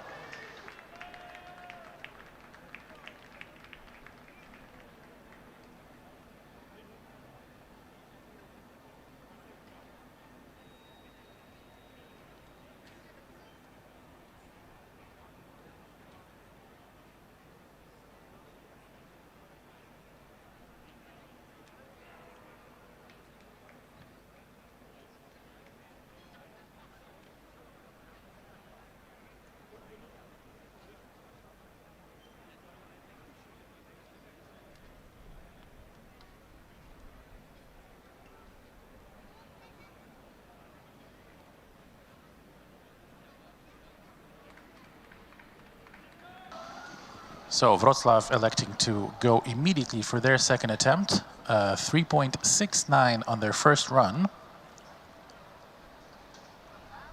Let's see if they can get, I think, 3.54.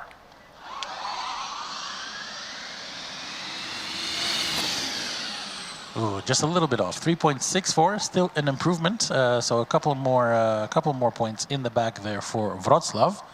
And one of the fastest times we've seen today. I think so far we're hovering somewhere in that 3.4 to 3.6 range for the top competitors we've seen so far. Yeah, indeed, 3.48 still the best time. I do like seeing more aggression from the driver the second time around. That's exactly what Wroclaw put on the line here, so they did everything right. They gave it their best for the second run again.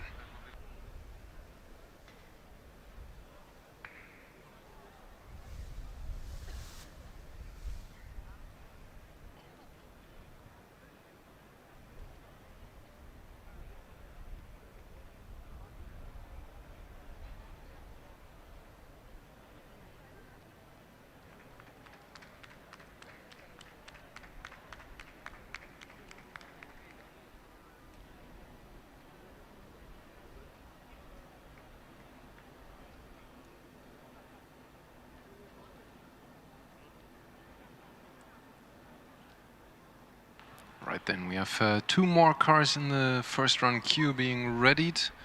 One of them is Wien, that's the first one. Right behind them, still waiting for the driver instructions. And the pre-checks is Ostfalia.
So the queue now filling up again. A couple more cars coming in, and the first of them is car number 141 from Vienna.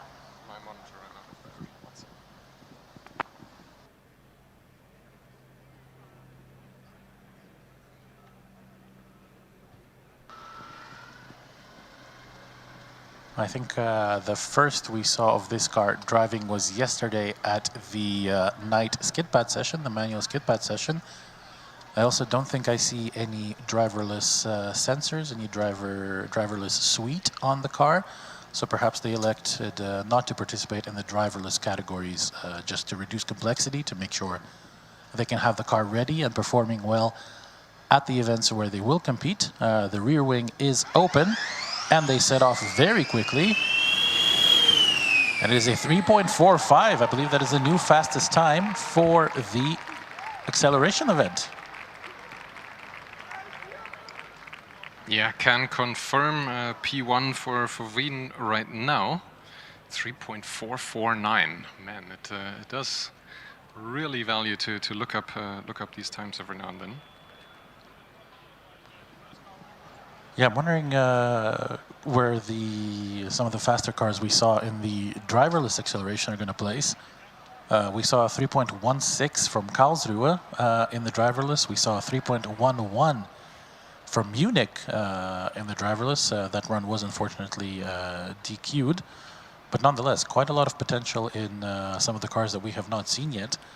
Will be very interesting to see how they all stack up. As next in line, we have car number 172 from Dortmund. Yeah, we have 500s covering the top three teams right now, shaking up to be quite a competitive field here again this year at FSG.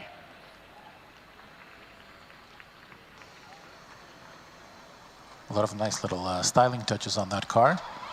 A little sputter at the start, but accelerating nicely through the rest of the track. A 3.67, a good first time, comparable to what we have seen so far for the top 10 competitors, I would say. But I think if they can eliminate that little hesitation at the start, they could be much faster. Let's see what Vienna, our current first place provisionally, can do on their second attempt.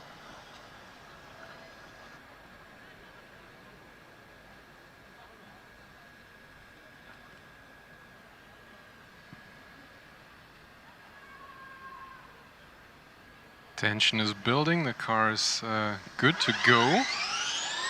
That sounded like less wheel spin, this might be faster. 3.44, very, very slight improvement by 6/1000ths. Ever so slightly higher end speed, 120.8 kilometers an hour compared to 120.5.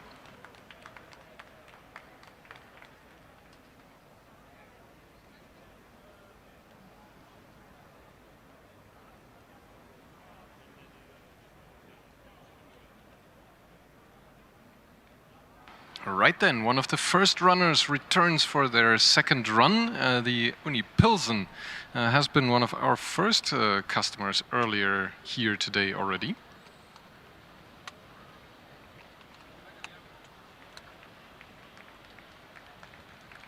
They set down a 4.09 here previously.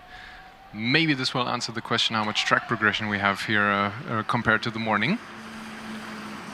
4:09, so indeed slightly slower than their first run. Yeah, it looked like the car ran into some sort of speed limiter in the final third of the acceleration track. I'm not sure if we saw that on their first attempt as well, because the start, it feels like, did look a little bit better. Maybe, but the speed limit theory is definitely true. Based on the end speed, that is pretty consistent between the first and the second run at 84.1 and 84.3 respectively.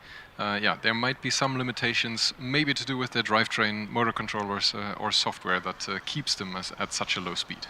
Ooh, now we see a new car that we have not seen competing yet, car number 39 from Linköping. I've heard Mickey pronounce them as Linköping. I'm not sure which one is correct. We'll check with the team members a little bit later on.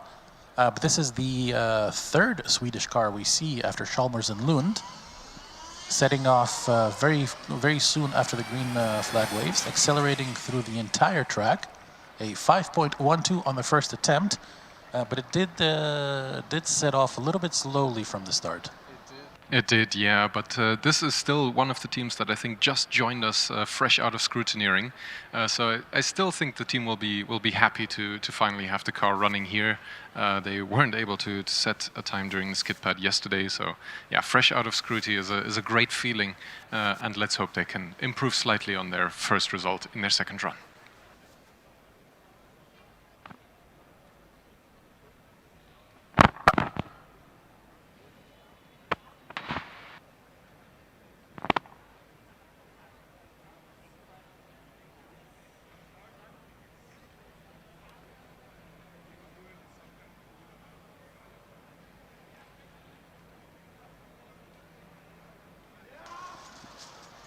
And now we have another car, I believe, joining us for the first time, car number 67 from Bath.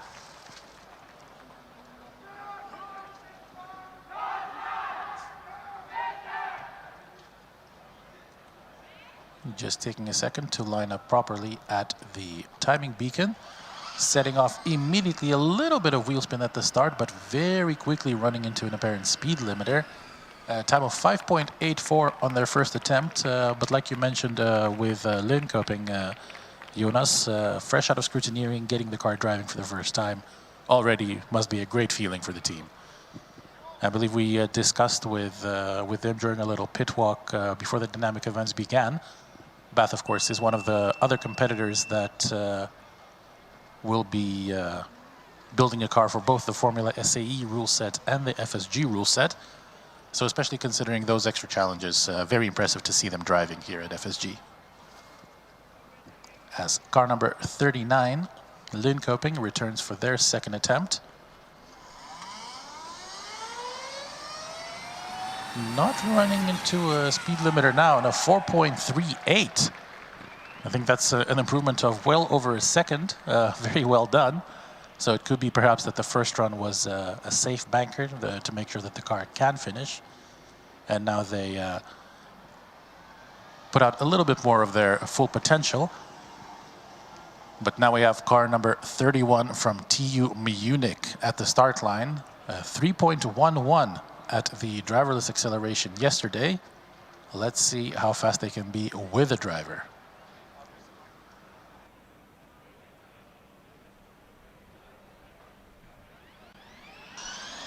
A little bit of a stutter at the start, a 3.48, so already I believe well into the top 3 of the times we have seen today.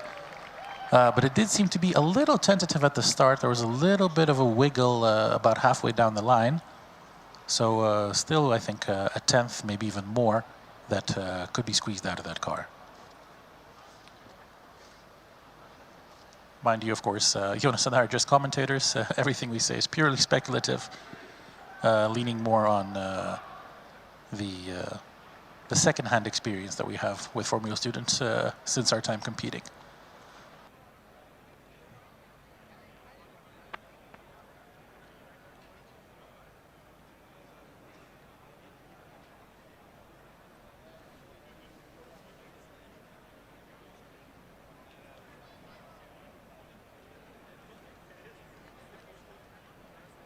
Yeah, I'm curious what Munich is going to do with their second run. It looks like Mark Haley has been driving both the acceleration and the skid pad for Munich. They managed to set a blistering time on the skid pad already, and now they're already in second place for the fastest acceleration run today. This is going to be rapid. Amberg Weiden is now joining us for their first run of the day, car number 23. I think might even be their first dynamic event. I'm not sure if we saw them. Recall seeing them at Skidpad last night. I think the rear wing quote is referring to some team members shaking nervously. This doesn't look nervous at all. This looks really planted. Good time, 3.62.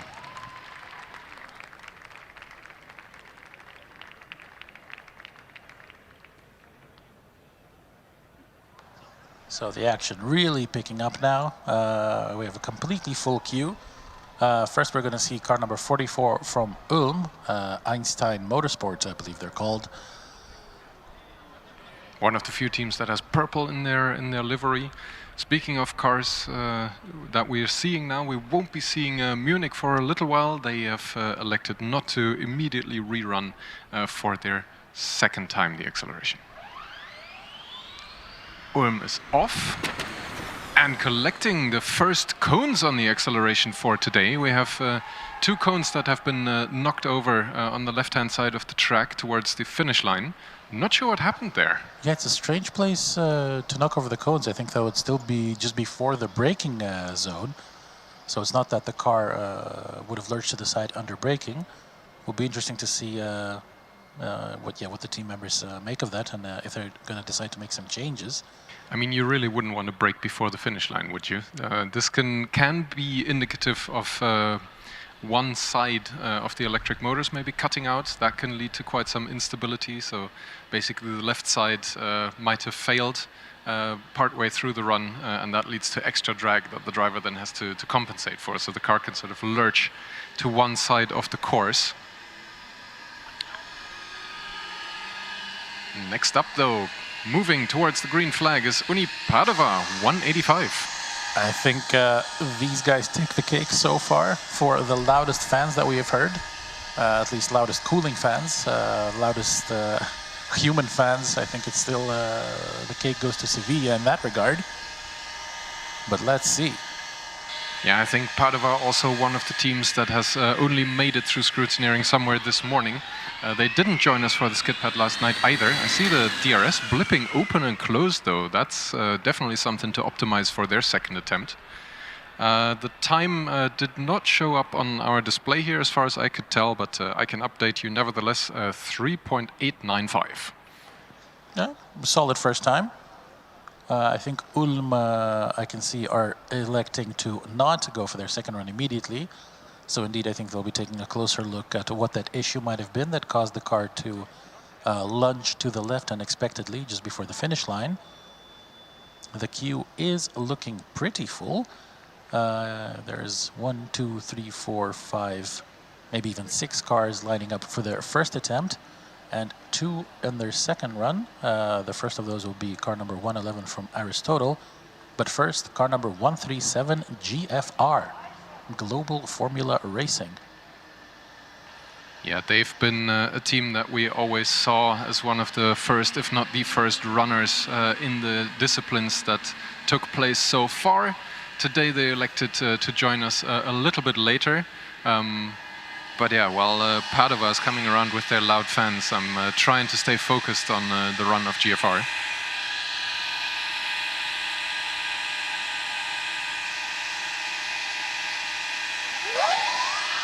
Lots of wheel spin off the line, but with aggression to a 3.74 towards the end of the run. I think they might have expected more out of this, because they had a pretty fast skid bed time yesterday, so the car can be pretty agile, clearly. I think for a first attempt that was not too shabby. Let's see, Padova now return for their second attempt, the rear wing opening. And this time, no, still twitching, opening and closing throughout the run. I think the exact same pattern we saw before. This is a 3.9. I do not believe that is an improvement. No, indeed. Their first run was ever so slightly faster, so at least they're consistent. Rounded up, these were both 3.90 runs, of course, with the extra thousandths accuracy that we're able to add here through our dashboard. Padova was slightly faster the first time around. Next up, though, Zürich. This is a team that we have high expectations for. 3.37, that's a blistering time. Immediately jumping to the top of the timing sheets, beating out Wien and Munich by almost a tenth. That's a lot of time that they're ahead now. Yeah, that's a lot of points they've now taken away from everybody who is not quite as near the top of the table as Zurich now is. We have car number 111 from Aristotle returning for their second run. Well, quite a bit of a wiggle about halfway through, the driver having to correct the direction of the car. It is a 3.91 for Aristotle. Yeah, slightly faster the second time of asking. And they must have picked up a lot in the beginning, because their end speed was actually slightly lower than the first run. Well, let's see how GFR can do on their second run. The driver also opening the rear wing elements before setting off. And closing them again. Now they're open. Here we go. They have a 3.737 to beat. And I don't think they have managed, because the second run was, head math is difficult, 6/100ths slower. I think another car now joining for the first time at the Dynamics, car number 14 from Budapest. I think they had some struggles getting through scrutineering earlier on, so good to see them out on the track right now. Setting off very smoothly, a little bit twitchy left and right, but a good first time, 3.81. But I think still a bit of time to be gained in that start. Yeah, they can really put more aggression, especially into the launch. We've said this time and time again, the launch is everything for the acceleration. That's also, I think, where AMZ was able to really beat out Munich by a whole tenth.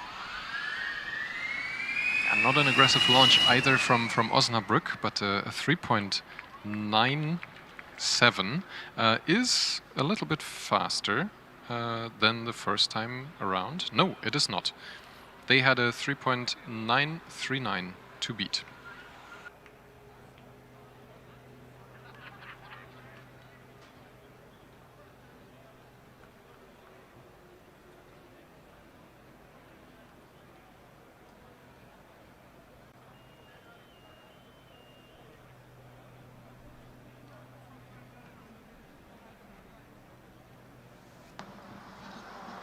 So another car approaching for their first attempt, and this was the fastest car at the driverless acceleration yesterday. Car number 76 from Karlsruhe.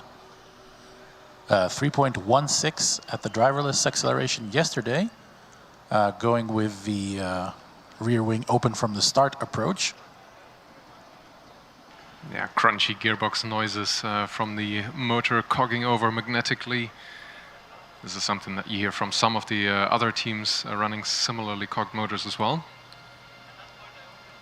Driver taking a second before setting off, and there they go. Very quick set off.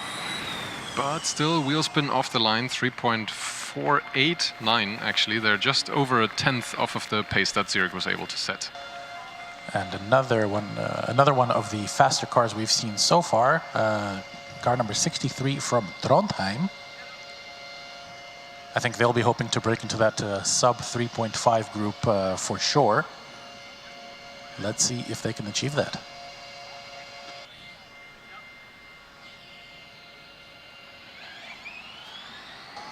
Not very aggressive off the start, but very smooth, and just above 3.54 for Trondheim on their first attempt. Yeah, the driver having to correct about in the middle of the run was a little bit of a wiggle. Maybe it was the very, very, very slight gust of wind that just picked up, but more than likely it is something related to the car itself. I think we'll have a brief lull in on-track activities as Trondheim is clearing away. We saw the golf cart making its way with some team members down the track. That usually means that there is a car stuck somewhere, probably around the pit exit, because we can't really see it from our position here close to the starting line. Yeah, good thing that it's out of the way of the main track activities. So I think as soon as we have that traffic jam cleared up a little bit, we'll have the next car for their second run, car number 13 from Valais-Valais.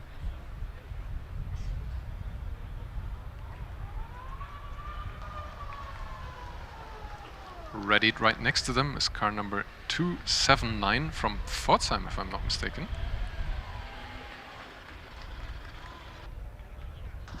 All right, car number 13, Sion, has been given the green light to line up at the start line.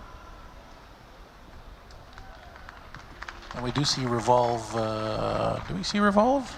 We did not yet see Revolve. We do see Budapest has made their way back alongside Osnabrück as Sion sets off on their second run. Very aggressive off the start, but not accelerating all the way through. A 3.97. Yeah, let's see what Budapest can do in their second run.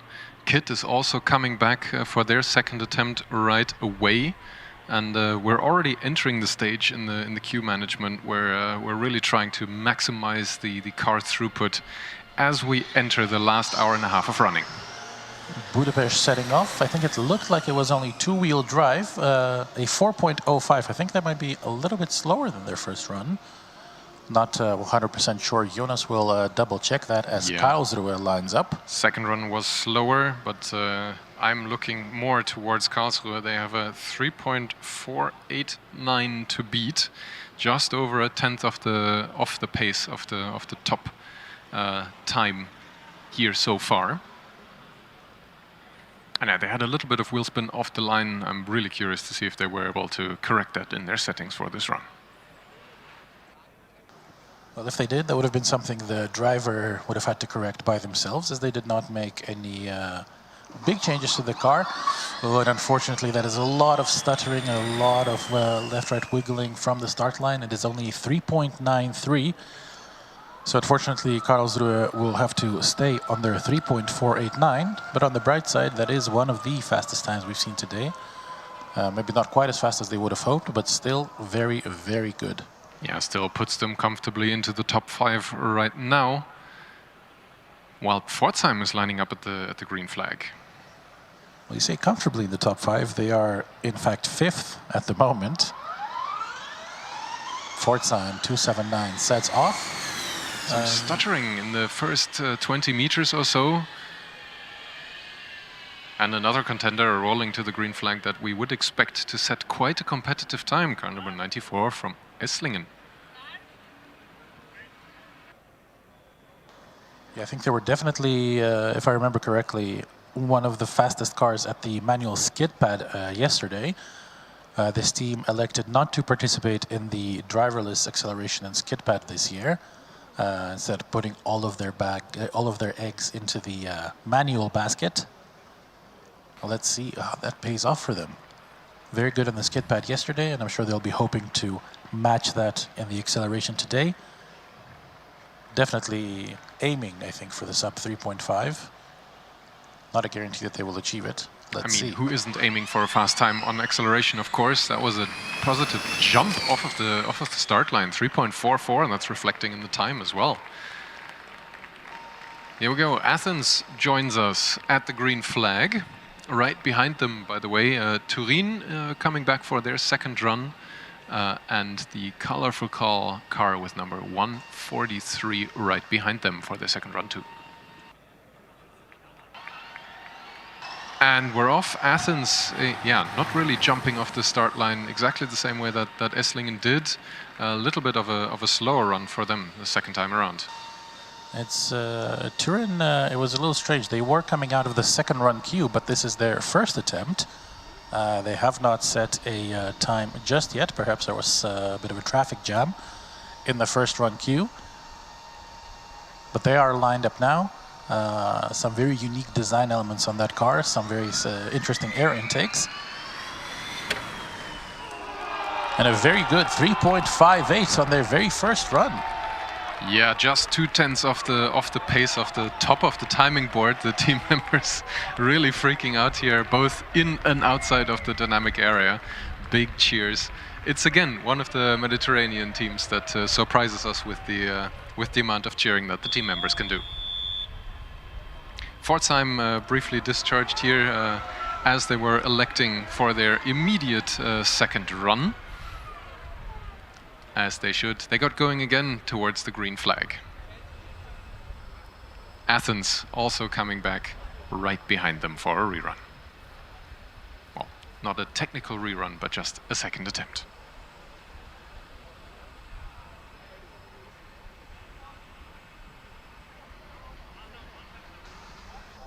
So the marshals taking a bit of time to discuss something. The green flag not being waved for Pforzheim just yet.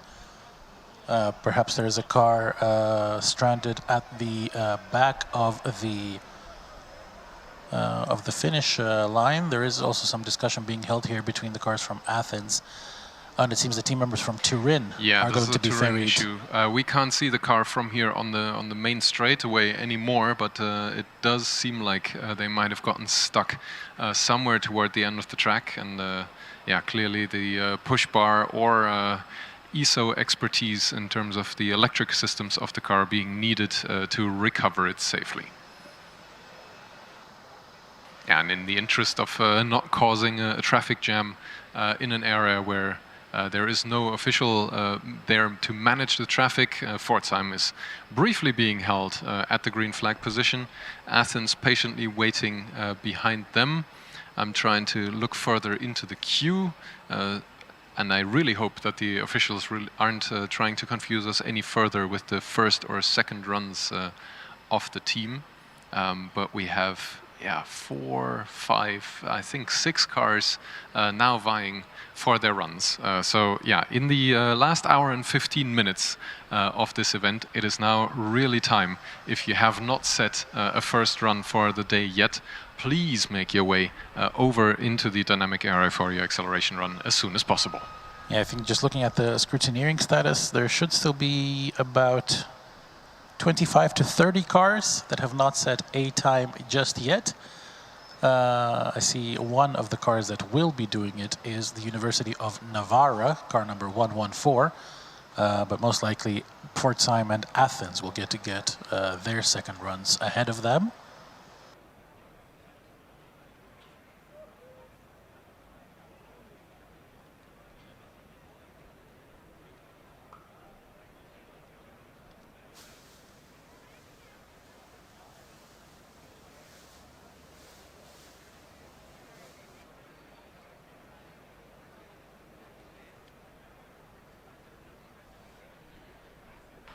Yeah, tense lull in activity. I think I just about saw the golf cart ready to return at the end of the pit exit of the Hockenheim ring here into turn 1.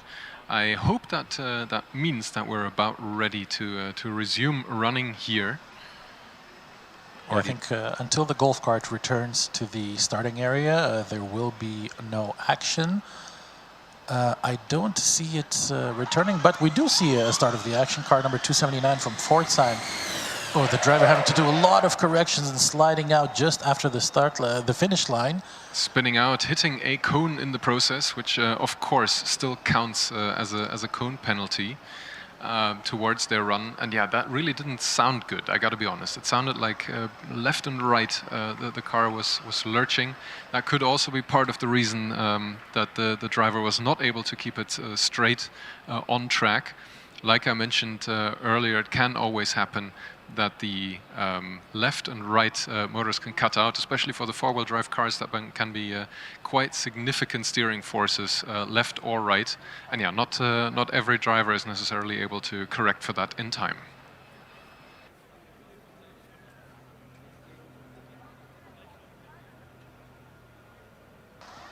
Athens now setting off on their second attempt, still not looking too aggressive off the start line. 4.29, I think that's very similar to their first attempt. Yeah, if slightly faster in the 100ths of the timing realm here. They managed to improve by a whole 2 thousandths. So now we have the University of Navarra lining up. A bit of an ominous wing text, The Last Dance. I hope that doesn't mean that this is the last car this team will be putting together. No, I think this. I think I remember talking to this team earlier at another competition.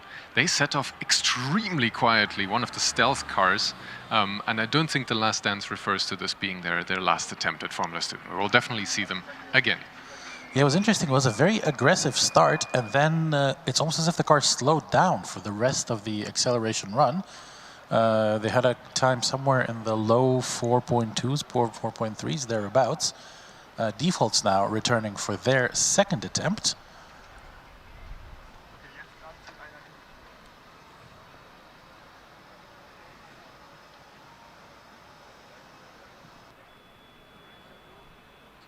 They will be aiming to beat a time of 4.296.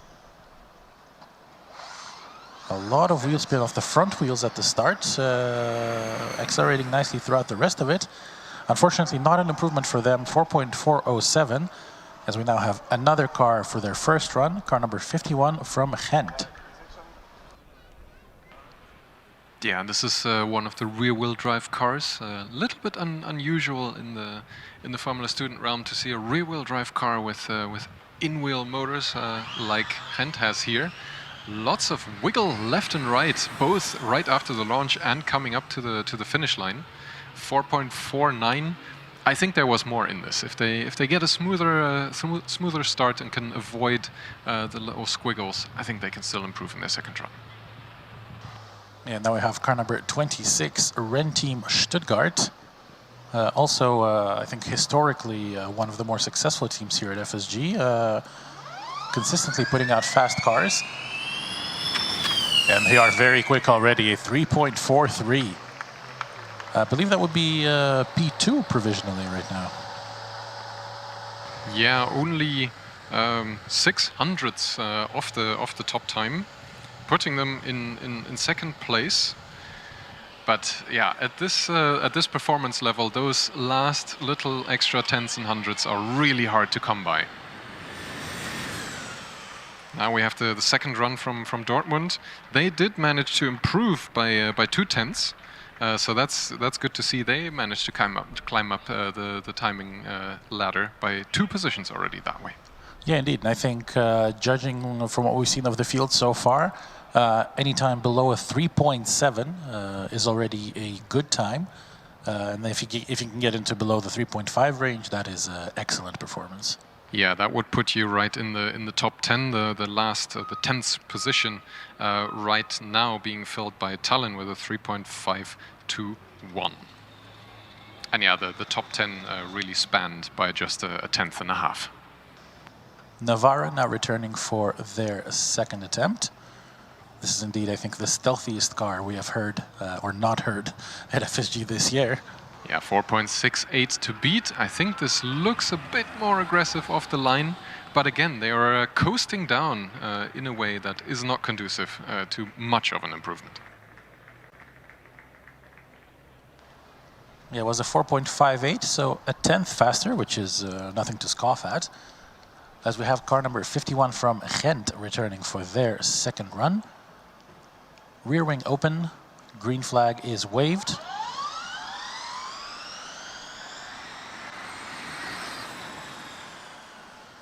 It looked more or less the same as their first run, and the time is also very similar. And if anything, unfortunately, a little slower. It was a 4.565. So no improvement from Ghent. They stick to a 4.493. And now we have car number 313 from Berlin lining up. And I think there are some first run, second run queue shenanigans going on. Car number 240 from Eindhoven. No run set yet. As Berlin sets off very aggressive, a little bit of wheel spin at the start, but recollecting it nicely, and a 3.59. Very good first time, just knocking on that top 10, as you mentioned earlier, Jonas. If we can see them improve by a tenth or so, which is definitely realistic, they should crack that top 10. As right now we have car number 240 from Eindhoven. No wheel spin, not a very aggressive start, but accelerating nicely throughout. 3.68 for them on their first attempt. And again, if we can see maybe a little bit more aggression, those first 10 meters are the most important here in the acceleration event. I think they could also realistically be in that 3.5, maybe even faster range.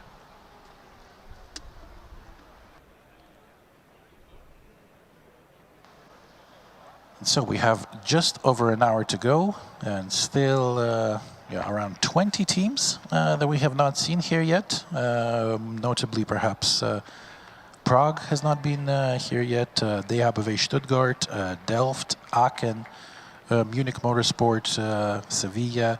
Yeah, quite a few teams that we have seen performing relatively well at the previous dynamic events, not showing up here just yet. Hopefully that does not spell any issues for those teams, perhaps just doing some final checks. Maybe some of them are already in the queue and we just not seen them yet. But just over an hour to go. Anybody who has not gotten any runs in so far, we said it once, we said it twice, and we'll say it many, many more times. The sooner you get here, the higher the chance that you will actually be able to set a time.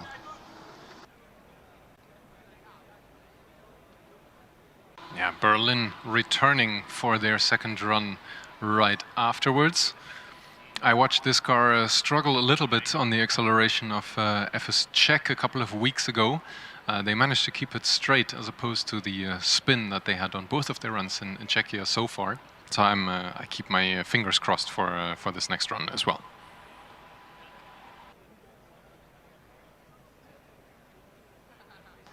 Yeah, they had a pretty good 3.588, very aggressive off the start line now, and it looks faster, and it is faster, a 3.539 for Berlin.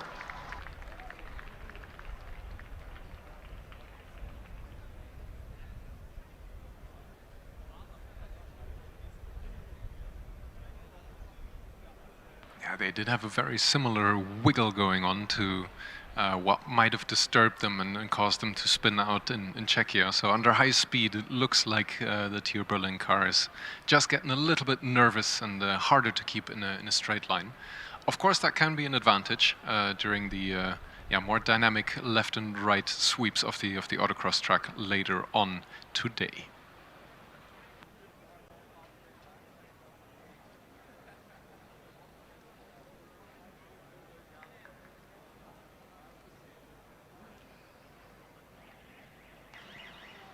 And the action does seem to be slowing down ever so slightly. I only see 3 cars in the queue at the moment. The first of those is going to be car number 78 from Hamburg.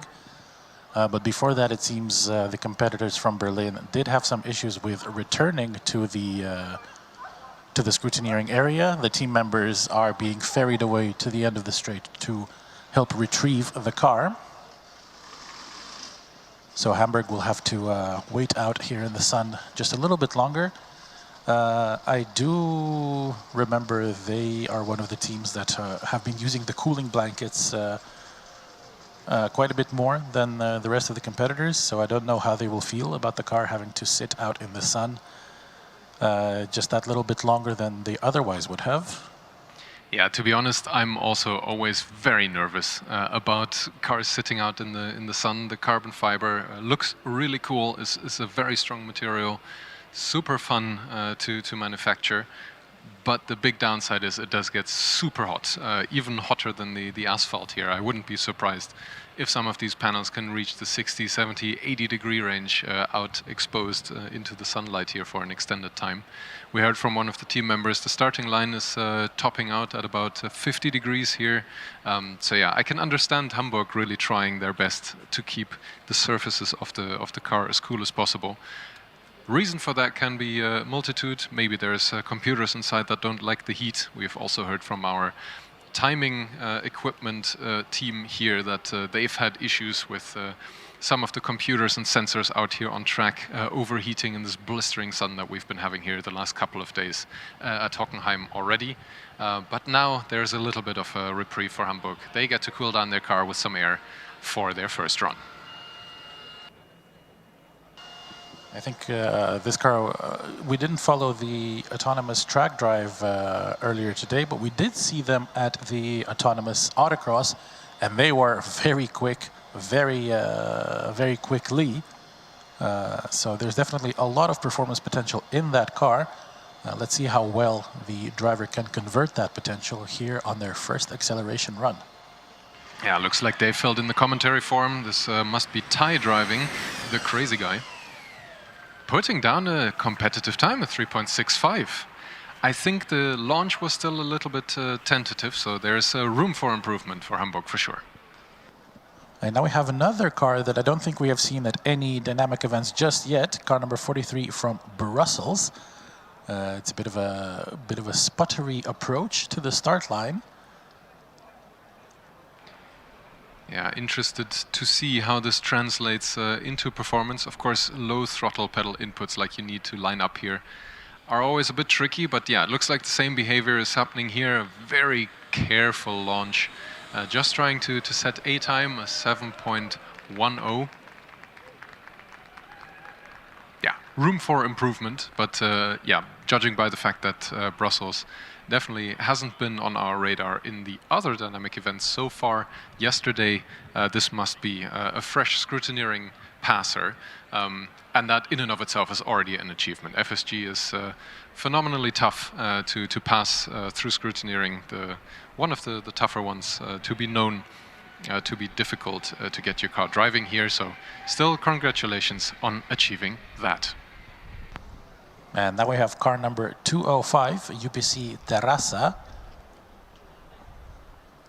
A very pronounced positive camber on their rear wheels. I think we saw a couple of cars with a very aggressive negative camber. The car is so quick that it breaks the green flag. Unfortunately, the car did seem to slow down a little bit before the finish line. That was a 5.1 on their first attempt. Yeah, I think that's a DNF on the green flag itself. Maybe you've just been waving it too hard at the start line. Got to be careful with the FSG equipment here. I think it's a more lightweight version now available, so it could be waved ever that slightly more faster. So only one car left in the queue right now. It is white and a light blue. There are a couple of cars like that. We also have some cars returning now. Hamburg electing to go immediately for their second run. So they will be allowed to do that. Brussels also turning into the second run immediately. Do we see Berlin already back? I know that the team members were ferried out there with a push bar. Indeed, they are just at the entrance to the post-scrutineering area, which is very full right now. I think there's a bit of a queue to get into the post-scrutineering. But they do now seem to be being escorted to a place somewhere. Hamburg is off to try and beat their 3.47, and they managed to do so by just under 4 hundredths. No, just over.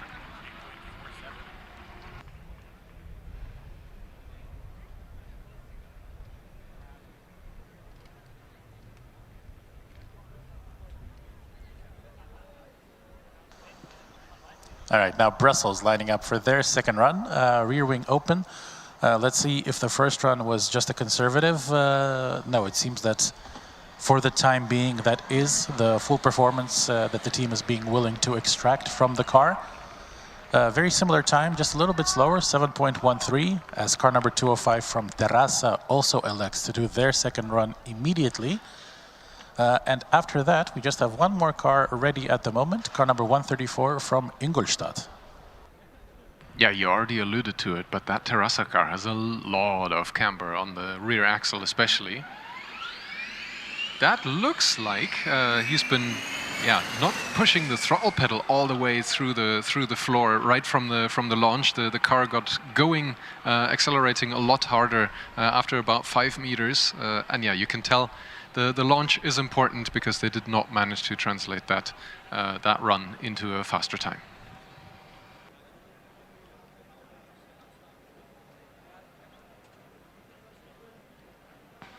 Or, correction, they actually did 0.2 faster for Terrassa the second time around.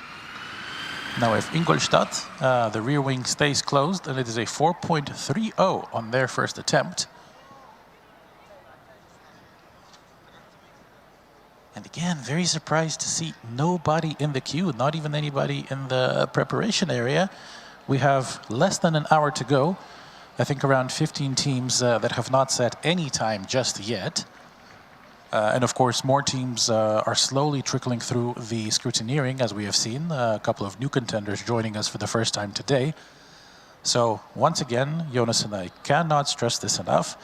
If you want to be sure that you will get a time on the board, that you will get some points on the board, come to the acceleration right now. Yeah, we just crossed that magical last hour mark. We've been at this already since 8 o'clock this morning. And were forced, after some initial activity, to basically nap for 2 hours until the activity picked up again. That means that finish time of 1:30, you will hear a gong, and any car that hasn't gotten a green flag at the sound of that gong will not be allowed to run here in the acceleration anymore. No, and yeah, the teams had, well, at that point, will have had 5.5 hours to set a time. Plenty of opportunity available, so they would have nobody to blame if they do not manage to do so. Yeah, it's been arguably the longest acceleration session at FSG ever.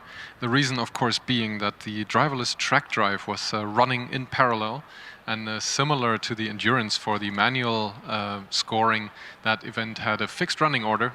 So in the interest of giving the teams that do run the driverless track drive ample time to also be able to join us here for the acceleration, this has been one long acceleration session, even though the track is just the same 75 meters.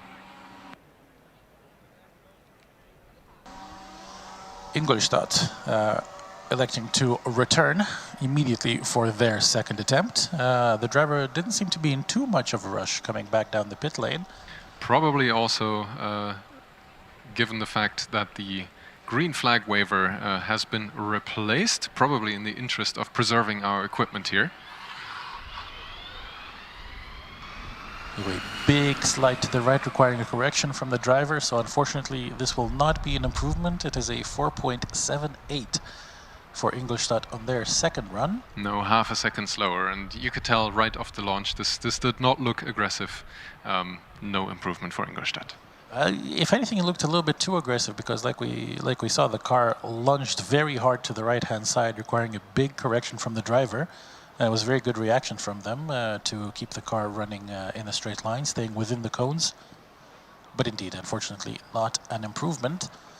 You see, some teams are listening to our advice. There is a team coming back for their second run. I can't quite make out who it is yet, and a team coming for their first attempt too. I think that's Eindhoven. I saw a 40 and a 2 in front indeed. And the first run car is E-Force from Prague. So car number 42 and car number 240.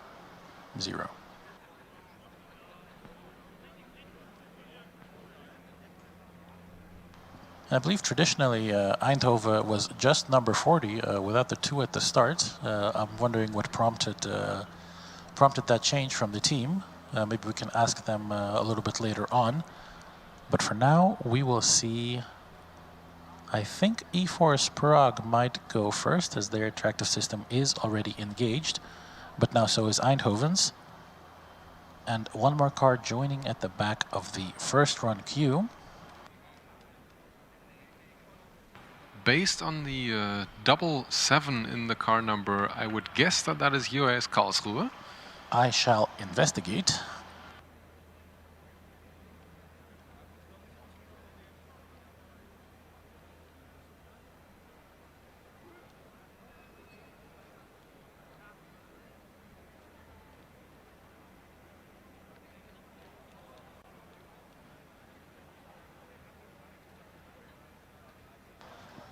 So, looking on in the queue, we already mentioned cars number 42 from Prague and 240 from Eindhoven. Behind them, I see car number 399, that would be high-speed Karlsruhe.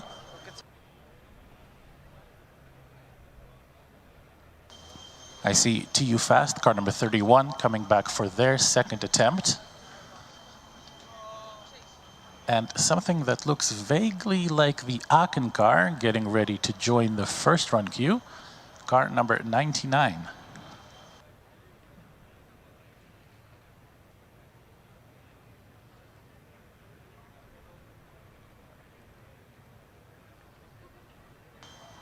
And the post-scrutineering area is indeed completely full. I think there is only one, maybe 2 bays available at the moment. Fortunately, not a lot of cars needing to get into the post-scrutineering area just now. There will be a couple joining soon, though.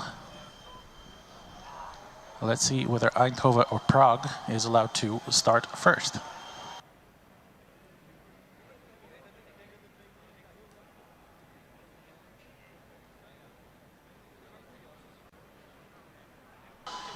It will be Eindhoven. Jonas, what time have they been able to set on their first attempt? You can't just bamboozle me like that. It is a 3.683 to beat for them. So yeah, just resting outside the magic 3.5 barrier that you would expect to have in the top 10 rankings. Currently 31st place in the rankings. Green flag, and we're a go. For a really fast run, I would have expected just an ever so slightly more wheel spin off the line, and indeed they're slightly slower in their second run, 0.4 slower to be precise.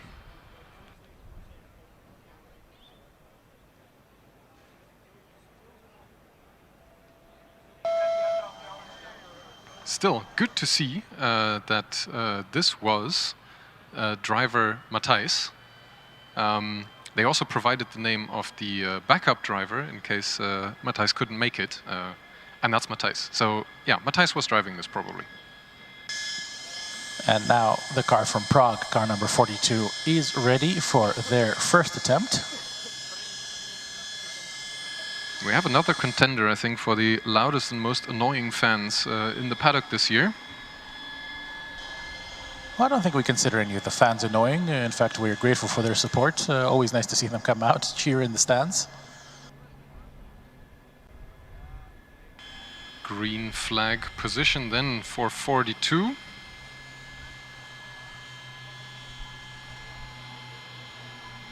We had a DNF from E-Force on the driverless acceleration, so I'm hoping that they can set a time here with the driver installed. It looked like a very, very tentative start. Much more aggressive acceleration later on, the rear wing opening as well. I don't think I caught the time. It's a 4.54, it looks like.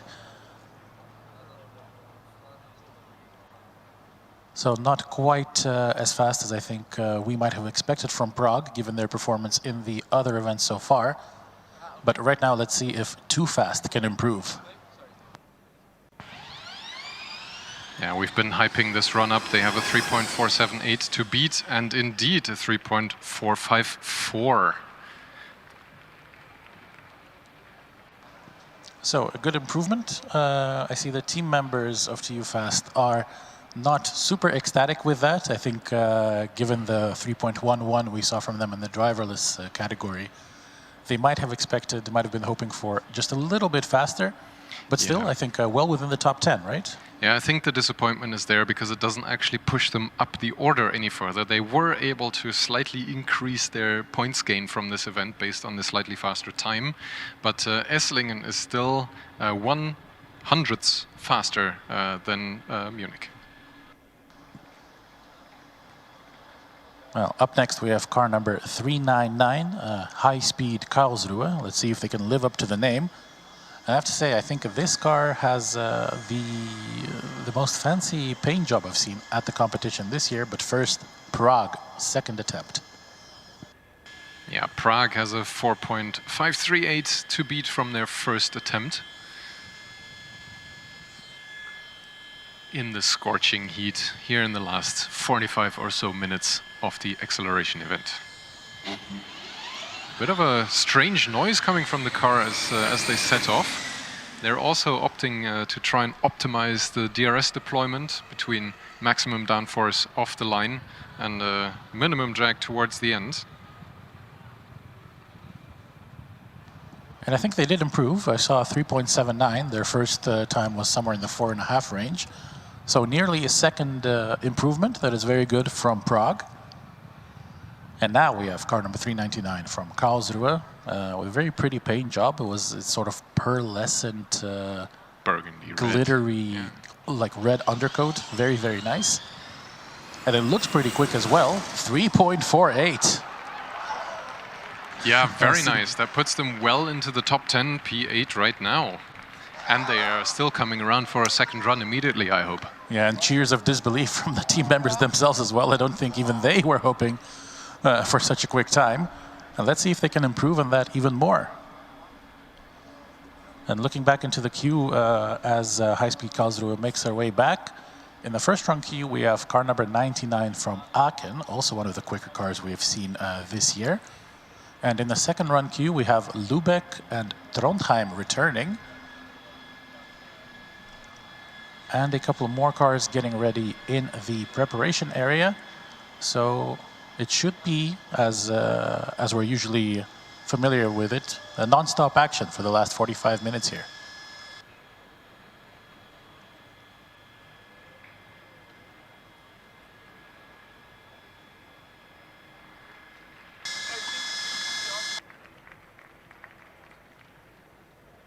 Yeah, now coming to the front of the second run queue, Lübeck is back. Is Lübeck? In fact, they are here to beat their 15.471 time from their first run.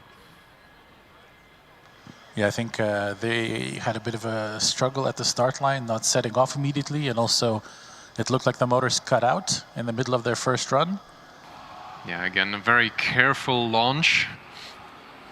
Not too high an acceleration going towards the finish line, but significantly faster. I think this is the most improvement we've had today, 6.91 the second time around.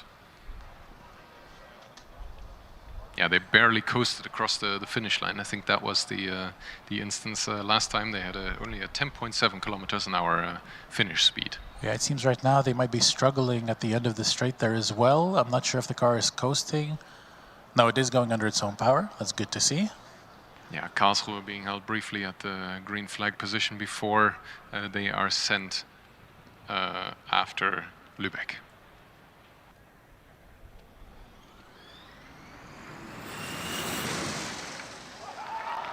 Yeah, we're off. Karlsruhe managed to beat their time by 500ths, slightly faster, and now they're only 600ths off the top time. This pushed them up from P9 into P3. So podium time from Karlsruhe provisionally. Anything can still happen towards the end of the event, of course. Yeah, I think we have 3 cars here that will be hoping to either remain on the podium if they're already there, or knock a couple of teams off the podium. We have cars number 99 from Aachen, 63 from Trondheim, and 33 from Zurich, preparing for their first and or second attempts. And we also see joining us in the first run queue car number 218 from Sevilla. We also see car number 23 from Amberg-Weiden returning for their second run.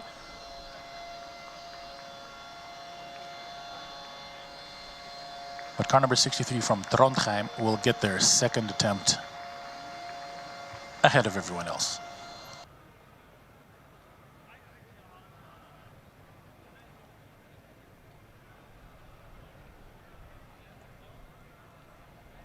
Yeah, Trondheim returning, looking to improve on their 3.539 from the first attempt.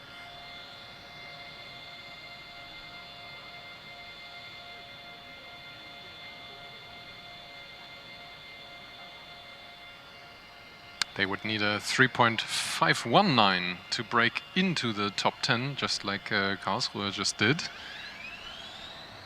Little bit of a wiggle about halfway down the track, and the 3.53 is a slight improvement on their first time around, but not enough to break into the top 10.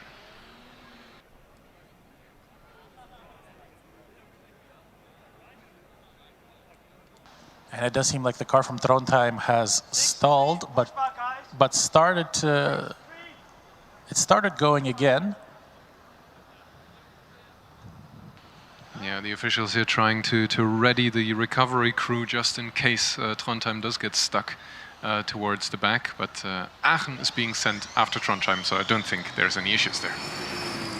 Very good acceleration, 3.42. Wow, that's a fast one. P2 in their first run. So I think these Aachen guys are going to give AMZ a shake. They only have 400ths to speed up to beat the fastest time that we've had here on the board so far today. Well, AMZ is getting ready in the second run queue as well, so we'll be eagerly waiting to see if they can improve on their first attempt. And just looking down the queue, let's see who else we can expect to see soon. We already mentioned car number 218 from Sevilla. We also have 171 from Mannheim, and car number 68 from Tsinghua. And in the second run return queue, car number 23 from Amberg-Weiden, 44 from Ulm. And I see car number 97 making their way into the first run queue. Yeah, up next, now coming up to the green flag to either defend or cement their fastest time. Zurich is with us again. Currently, the fastest run of the day is held by them at 3.373. Lots of threes, just like the car number.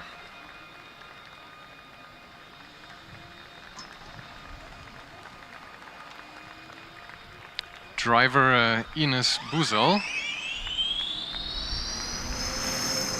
not able to speed it up in the second run. That's unfortunate to see. It looked good. They had a chance to maybe pick up a little bit more track temperature, slightly different settings, but yeah, AMZ not able to improve. Yeah, looking from a little bit more head-on perspective here, it did look like they were a little bit more wiggly going down the straight. More left-right corrections required from the driver, so maybe that's why they were that little bit slower. A couple more cars in the queue. Last time I stopped at 97, that is Landshut. And we have 2 more cars coming in for their first runs. Car number 85 from TU Delft and 191 from Göttingen. Well, those teams wait. We have Aachen returning for their second run of the day. I think now that AMZ wasn't able to improve, the team members from Aachen will be really hoping for an even faster run for them. 3.415 to beat.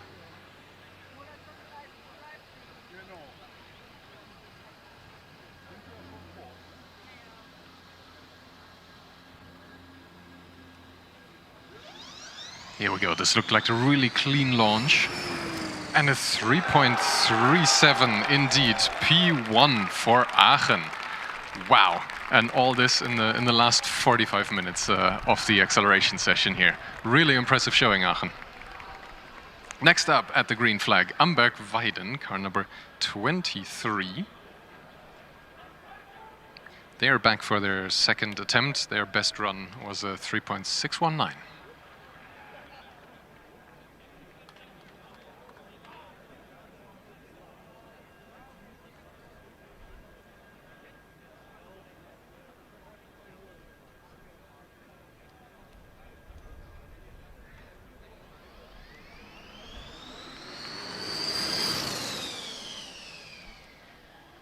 And unfortunately, that is just slightly slower than the first attempt from Amberg-Weiden. Their fastest run for the day will remain the first attempt with a 3.619. Next up, Ulm at the green flag. They're also back for their second run. 3.65 so far. They're alluding to nothing's broken. Well, anymore. Yeah, and there's nothing wrong with that run at all, but it was not faster than their first attempt, unfortunately, either. So it looks like either the adjustments that the teams have been making from their first run aren't working quite correctly, or the track progression has gone adverse and it's just too hot out here.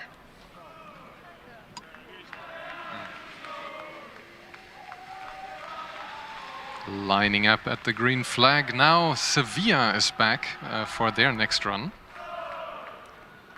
We were noting that the driver is barely able to see over the top of the chassis. Is really having to go off of the view of the cones from the sides. This must be Ignacio de Triana. And he set a competitive time, 3.947 for Sevilla in their first run. I think that should definitely be in the top half of the times we have seen today, as we have 171 from Mannheim, I believe coming in for their first attempt. Absolutely. Mannheim, first time that we're seeing them here on the acceleration straight.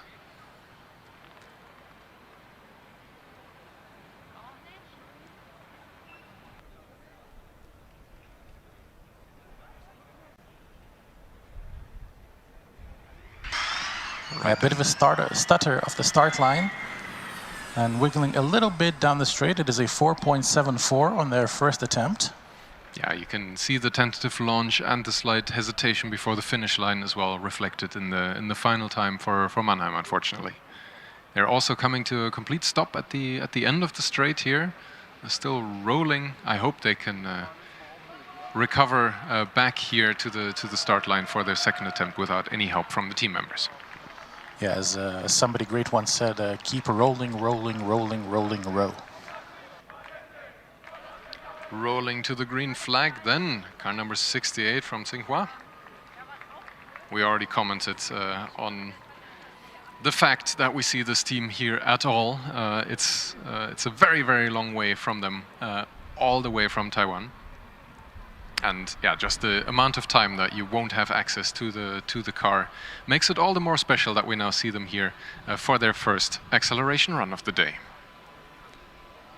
Driver just not quite giving Louisa what she wants in terms of progression towards the starting line. But yeah, this system is pretty worked out in terms of the positioning. And they're off. That was a very fulminant launch, and then the car stopped accelerating. I hope that they have enough momentum to just break the timing line at the end, at least, at 10.35. Not a great time. The car comes to a stop just after the finish line. Yeah, it was very strange. It looked like a very, very good start, and then the car just disengaged the motors. The tractive system stayed on, So it's not that there wasn't any power available all of a sudden. Yeah, it might have also been discharging throughout the run, though, because it's off now. We're discharged.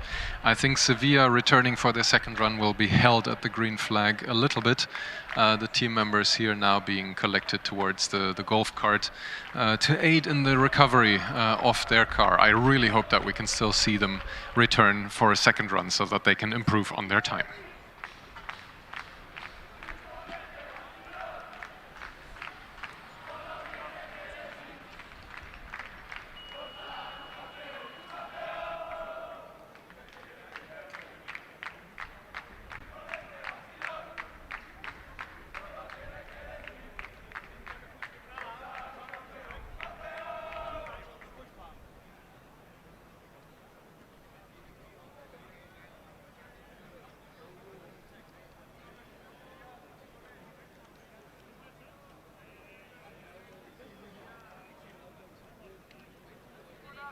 Yeah, while Sevilla is waiting for Tsinghua to recover their car as quickly as possible, a quick update on the queue. We have car number 97 already waiting for the go-ahead from the officials.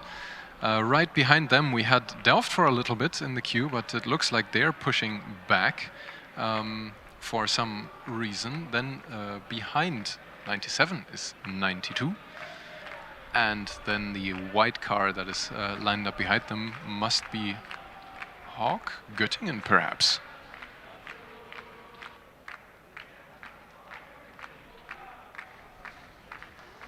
So Tsinghua almost have their car recovered out of the braking zone and back into the pit lane. Sevilla is still waiting patiently for the green flag. I did not hear any super loud cooling fans running, so probably the heat is not too much of a concern for them. Of course, Sevilla, I think, gets quite a bit hotter than Hockenheim pretty regularly. So perhaps the car has already been designed with that in mind. I believe the green flag is about to be waved. What time do they have to beat, Jonas? I believe they were in the 3.9 range, something like that? Yeah, just switched to the wrong board, 3.947. And that's faster indeed. Big cheers from the team members, deservedly so. They managed to improve by 7/100ths. Yeah, now we have Landshut, a bit of a naked car. Yeah, very understated in terms of sponsor stickers. This is, I think, the first car that I barely see any sponsors on. Yeah, I see quite a few sponsors on the top of the side wings. The side pods, but just on the chassis, indeed, very, very few. A bit of a unique black look, and the text on the back is "Back in Black." And it is a 4.5 on their first run.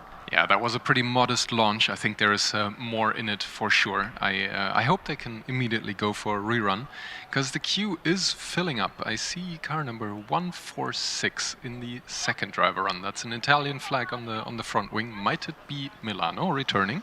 No, Milano did their second run immediately afterwards. It could be Turin. It could be Padova. I think there might be one or two other Italian cars present. But first, we have 92 from Oxford Brookes. The third UK team out of three. We've already seen Southampton and Bath do their runs. Let's see how Oxford Brookes will compare. I'm not sure if we already saw these guys in a run in the dynamics here yet. They might be, and are in fact, one of the teams that must be fresh out of scrutineering. They have an extremely big DRS opening in their rear wing. Maybe the two pivot points are at the extremes of those elements. Clearly looking for drag reduction. They have a little bit of wheel spin off the line. I think they left some time on the table there, and a 4.54 I think reflects that as well. There is more to have from this car in the second run.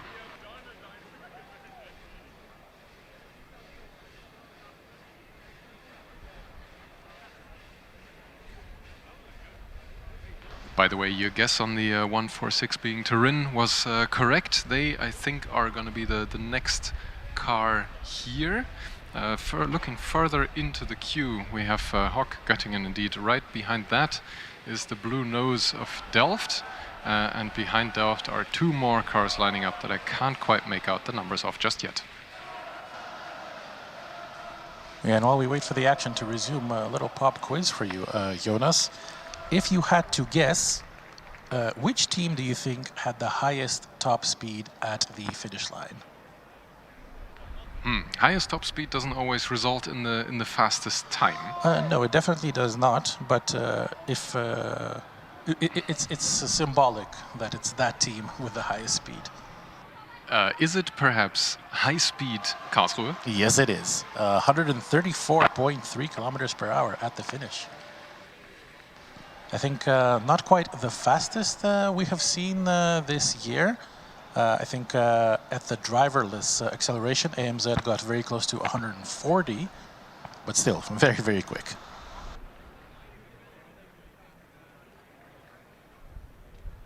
Yeah, Oxford Brooks coming back just behind us here, lining up behind Landshut, who are waiting for their second go immediately. But I think first it's going to be Turin joining us at the green flag for their second run of the day. They have a 3.58 to beat, by the way. Yeah, the marshal's doing some interesting staging arrangements here right now. So it is Landshut that will get to go first. Along with the all-black livery, this car is also one of the quieter ones. We already had this in some of the other driverless events yesterday, especially at night. Some of these cars are really going ninja on us, Landshut being one of them. It sounded like the acceleration cut out a little bit, about 5 meters in. There's a 4.48, I think that's a 200th improvement. So good of Landshut to improve, maybe not quite as much as they would have hoped, but faster nonetheless. And now we have Oxford Brooks for their second attempt. There was quite a bit of time to gain at the start, Jonas, we thought. It was a bit wiggly, not very stable, but the aggression was definitely there. So yeah. Let's see if they can improve. The 4.543. Yeah, now there's more wheel spin on the front axle than there was on the rear. But they do manage to improve just over 500ths. So just under half an hour left. I see 4 cars that will be wanting to run. Göttingen, Delft, and 1 or 2 more still have 2 runs to complete. Turin is waiting for their second run. If the queue remains this way, everybody should have enough time to get their runs in. But there will not be too much time left once these runs are completed. So if there's somebody who still wants to get a run in, yet again, come to the queue quickly. Göttingen sends off. Yeah, that was a... Oh, that does not look too good, to be honest. We set off with some decent speed, and the driver egressing halfway throughout the course after having pulled off to one side. Egresses usually mean that the driver is unhappy with one of the safety systems of the car. The egress also being practiced as part of scrutineering so that the drivers can actually prove they can get out of the car fast enough should any calamities like this arise. It can have a multitude of reasons why a driver might do this. It can be related to the high voltage system most of the time. Some drivers elect to jump out of the car if they do detect an isolation fault. Even though the isolation monitoring device would usually ensure that the high voltage system is shut down and no high voltage leaves the accumulator anymore in such a case. Yes, unfortunately, that means that Turin and Delft will be, as the kids say, pretty cooked before starting their acceleration runs. Hopefully that will not have a negative impact on the performance of either team. Perhaps on the contrary, it might heat up the tires just that little bit more. And behind Delft, we see car number 46 from Lund coming in for their 2 runs. And also 136, would that be Ostfalia? That is indeed Wolfenbüttel Ostfalia with those wolves on the nose. So yeah, 4 cars more or less ready to run, while Göttingen pushes off into the proverbial sunset towards the end of the main straight. The time is still running, by the way. This is going to be a pretty long run for them.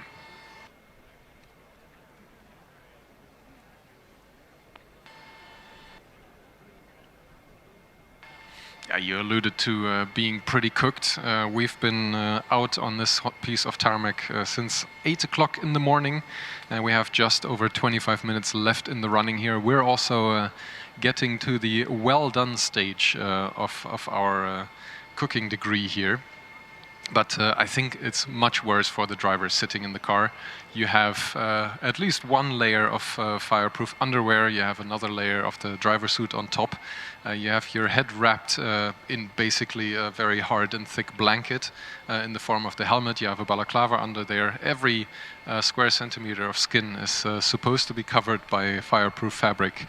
And that is not conducive to cooling yourself down at all in these conditions. It's been an absolute scorcher of a session again, like we had yesterday, all day pretty much. So yeah, kudos to the drivers, and a reminder to give them a good shower and lots of fluids to drink once they step out of the car. Delft now lining up at the green flag. This is going to be their first run of the day. We didn't see them drive an acceleration before. We did see them in the dynamics, struggling slightly on the driverless skid pad and acceleration. They did, however, manage to set a time in the manual skid pad last night.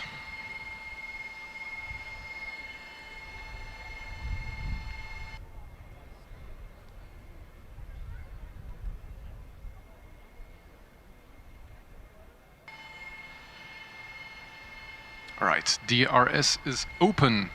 Green flag is almost waved. We hear a ready to drive sound from Delft.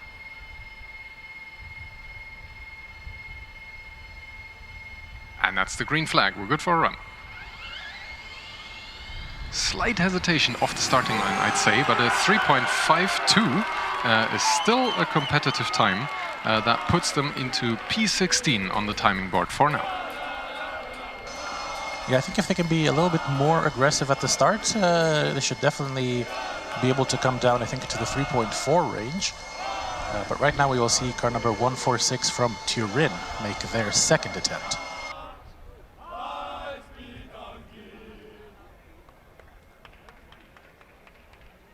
Yeah, Westphalia and Lund still waiting patiently while Turin lines up.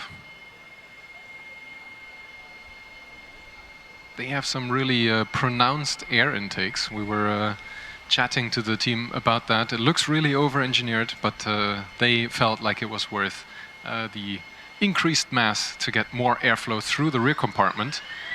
Let's see if that helps them set a fast time at 3.69. And oh, that noise sounds like something scraping across the ground. At first I thought they hit a cone and were dragging that along. But judging by the long time that noise was audible, I think that might be the front wing dragging across the ground, just like we've seen from one other team earlier today. Now coming to the green flag, Ostfalia, car number 135.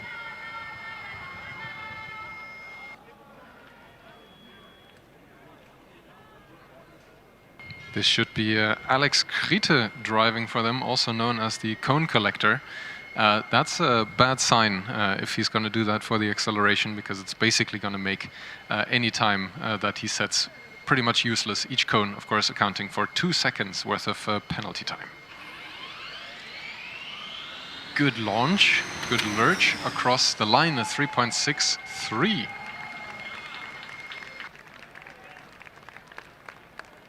Delft coming back immediately for their second run, following the strategy that we as the commentators usually recommend here. Immediately just going for it again. If you've done a run, you can take advantage of slightly warmer tires. The driver is in the zone, and if you don't have any other issues in your car, you might as well take advantage. They're looking to beat their 3.517 from earlier. That looked like a better launch, to be honest. And indeed, a 3.40 is significantly faster, 10th and a little bit improvement. That puts them actually into P4, well into the top 10 for Delft. So glad they came around for their second run immediately. Yeah, let's see if Renteam, who elected not to do it immediately, can challenge that. Historically, like we said, one of the faster cars at FS Germany. Do you remember what they had on their first attempt, Jonas? Indeed. Renteam is looking to beat their 3.43. So yeah, Delft indeed snuck ahead of them just now. That looked like a pretty smooth launch as well, but a 3.44 is not an improvement for them in their second go-around and puts them into P6 for now. And now we have Lund coming up. We have not seen them today as of yet. And are those new attachments on the rear wing end plates, Jonas, that I see, or were those there before? I'm not sure that would be quite legal to change the car that drastically. Then again, I also haven't taken that close of a look at absolutely every car. That looks like a not so satisfactory launch for Lund, though. They lurch across the timing line, then the car slows down again, and you can tell 4.43. I do feel for Lund a little bit. We already saw them struggling at driverless and manual skid pads yesterday. I really hope they can transform their second run into something more competitive. Next up, Ostfalia returning to the green flag position, looking to improve a 3.63 from earlier.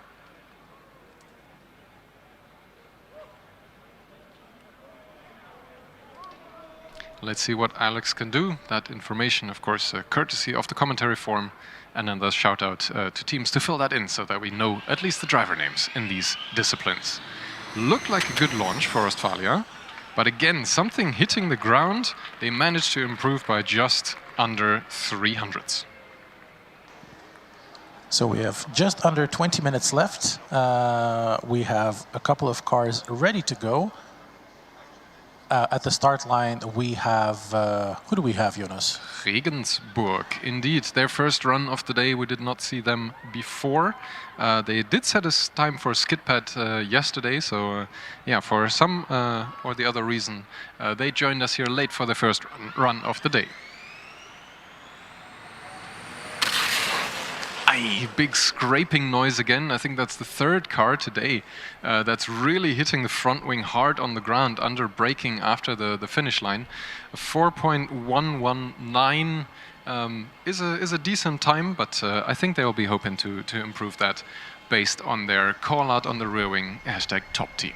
I think somebody we will definitely see hoping to improve is Esslinger. They're currently P7 with a 3.444 in the standings. But Mannheim, and also scraping very hard under braking. Yeah, you really got to feel for all the aerodynamics team members, because that noise, lovely carbon on asphalt note is not good news. In some cases, it can also break the front wing attachment, and that usually invalidates the run, especially if the front wing is hanging crooked, like we've seen it from one other team earlier this morning already. Lund now with a much smoother start, no stuttering. And a 4.14, big improvement for Lund. Big improvement indeed, 0.3 faster almost.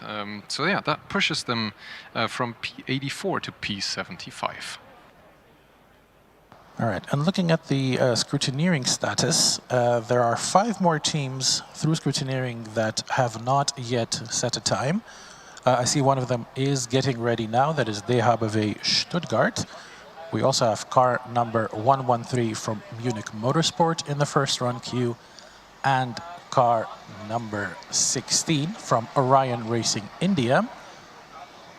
That means for the first run, we would still be hoping to see car number 69 from Hamburg and 149 from Erlangen.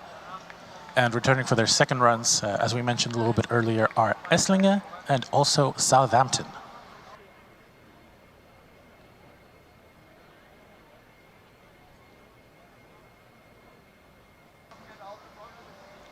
And I see you taking a closer look at the front wing there, Jonas. It does seem to be tilted quite far forward.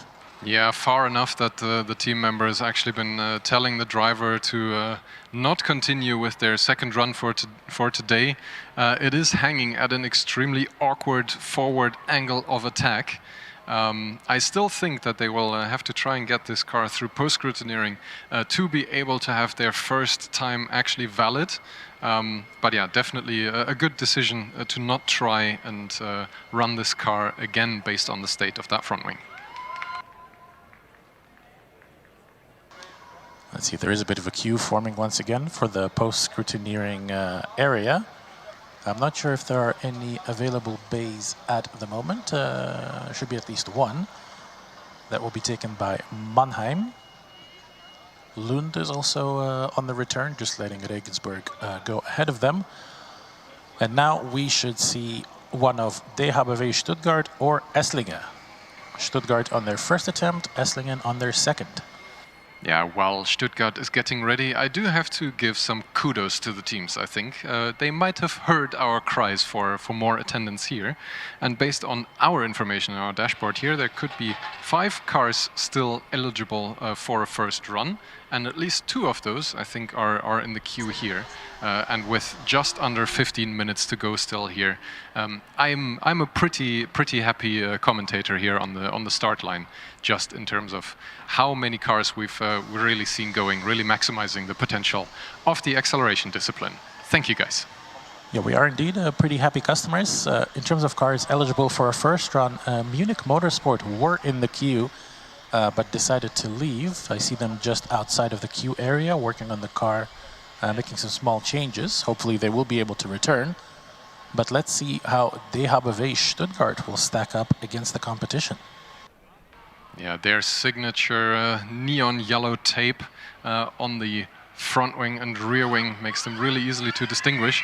But this does not look like it's going to be one of the top times. The start was really lurchy, a 3.77 across the line. And yeah, they had another wiggle down there. So I really hope that they can make the appropriate changes for the second run to improve on that. Yeah, I'm not sure if that was running into a traction control or maybe a power limiter. It was really a 1, 2, 3.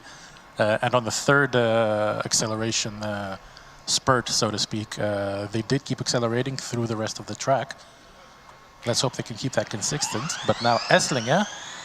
Much more steady acceleration than Stuttgart was. A 3.41 is. And that is enough to put them up into fourth. They were seventh. They're just 0.02 of a second behind TU Delft. So still a very good improvement from Esslingen. I think the entire top 5, top 6, top 7 are separated by less than 1/10 of a second. And they should all be getting very close to the maximum available points for this discipline. Yeah, the top 10 as it stands right now is Aachen, AMZ, Delft, Esslingen, Rennteam, High Speed Karlsruhe, Wien, TU München, Milano, and Karlsruhe. Sorry, that's KIT, Karlsruhe, not High Speed.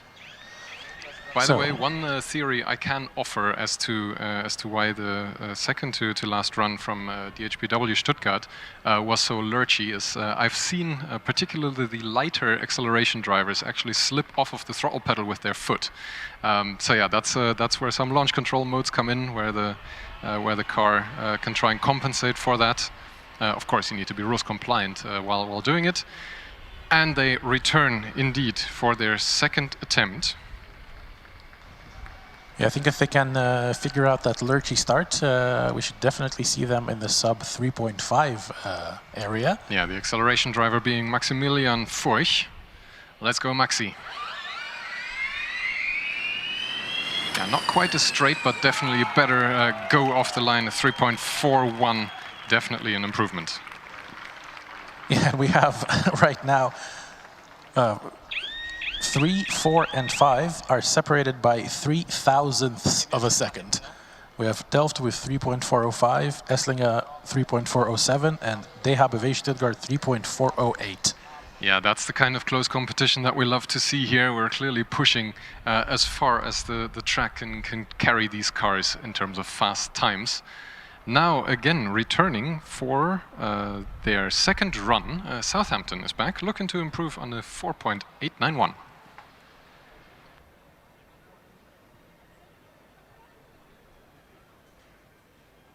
Here we go green flag. Very careful launch again. I'm not sure if this will be necessarily an improvement, and indeed a 5-second dead completely. Their first run still faster than their second. And we do now have a new car joining us in the dynamic area, also I believe fresh out of scrutineering, car number 16 from Mumbai. Indeed, always nice to see the very international teams being able to make it through scrutineering here. That is sometimes a goal that they set themselves. No matter the results in the dynamics, we are happy if we pass scrutineering. I'm not sure if that's the case for Mumbai. I'm just speculating here. But let's see if Sarvesh Konur can set a competitive time for Mumbai here right now.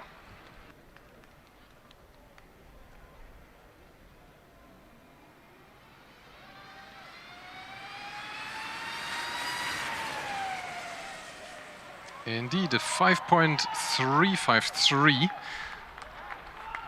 the 111th fastest run of the day.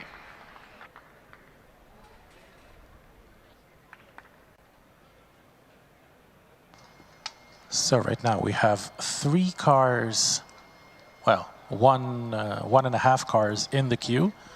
We have what I believe is Göttingen coming back for their second run. Munich Motorsport is still waiting just outside the queuing area, trying to implement some last-second fixes on the car. And there is one more car approaching the first run queue.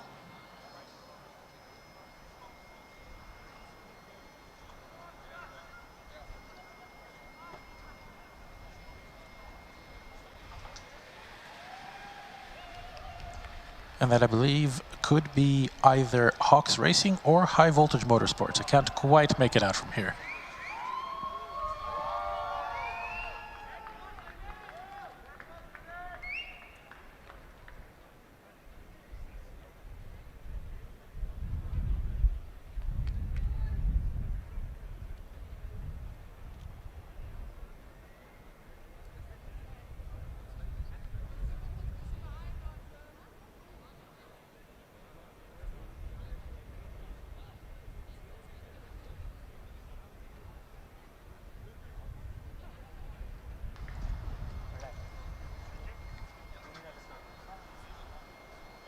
So the car from Mumbai, car number 16, Orion Racing, coming back for their second attempt, just waiting for the officials to figure some stuff out at the starting line. Munich Motorsport have, it seems, figured out whatever small issue it is they had, and they are now back at the front of the first run queue. Göttingen on the second run queue, but first, Orion Racing. Indeed, further out in front at the green flag, looking to improve on a 5.353. DRS is open, the team members watching on anxiously.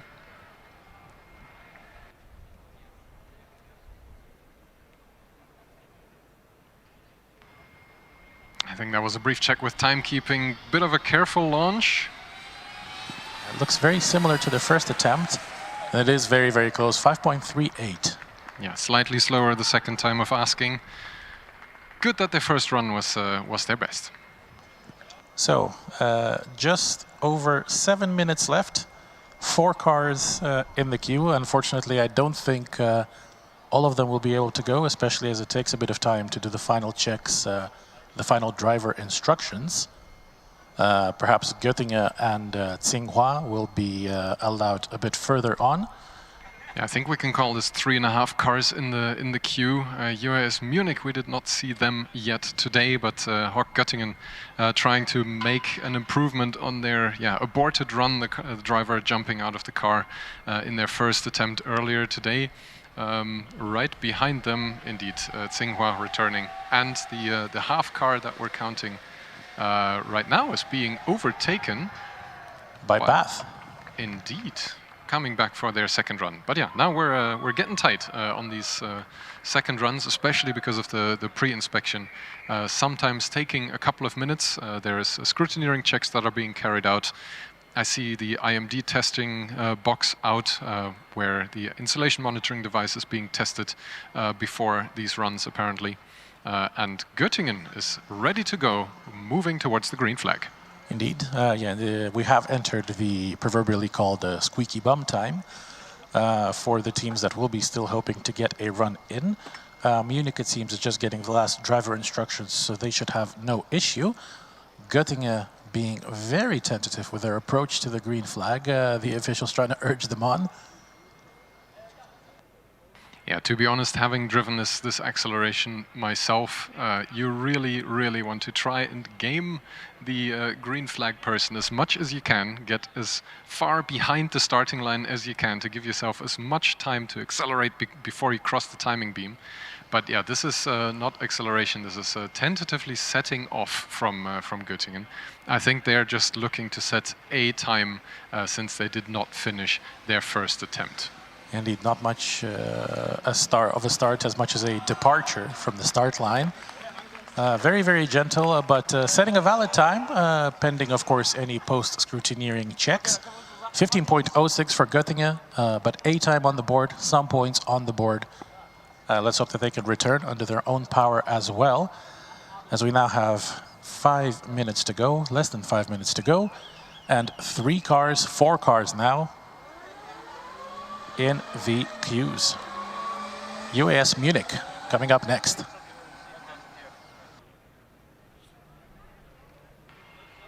Here we go. We have one more car in the first run queue, just behind Munich Motorsport. Erlangen is still trying to go for their first run of the day. Right after them, or maybe even before Erlangen, I would still expect Tsinghua and Southampton. But first, let's watch Munich. Good start, aggressive, smooth, and a 3.59 on their first run. Very good.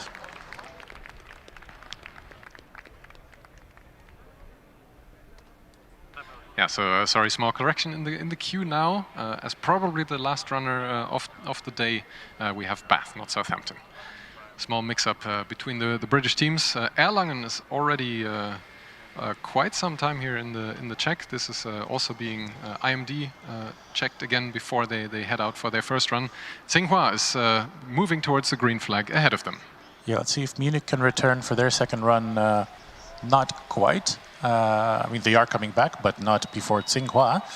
Tsinghua, of course, stalled on the track in the middle of their first attempt, and it took quite a while to recover. So let's hope we do not see a repeat of that.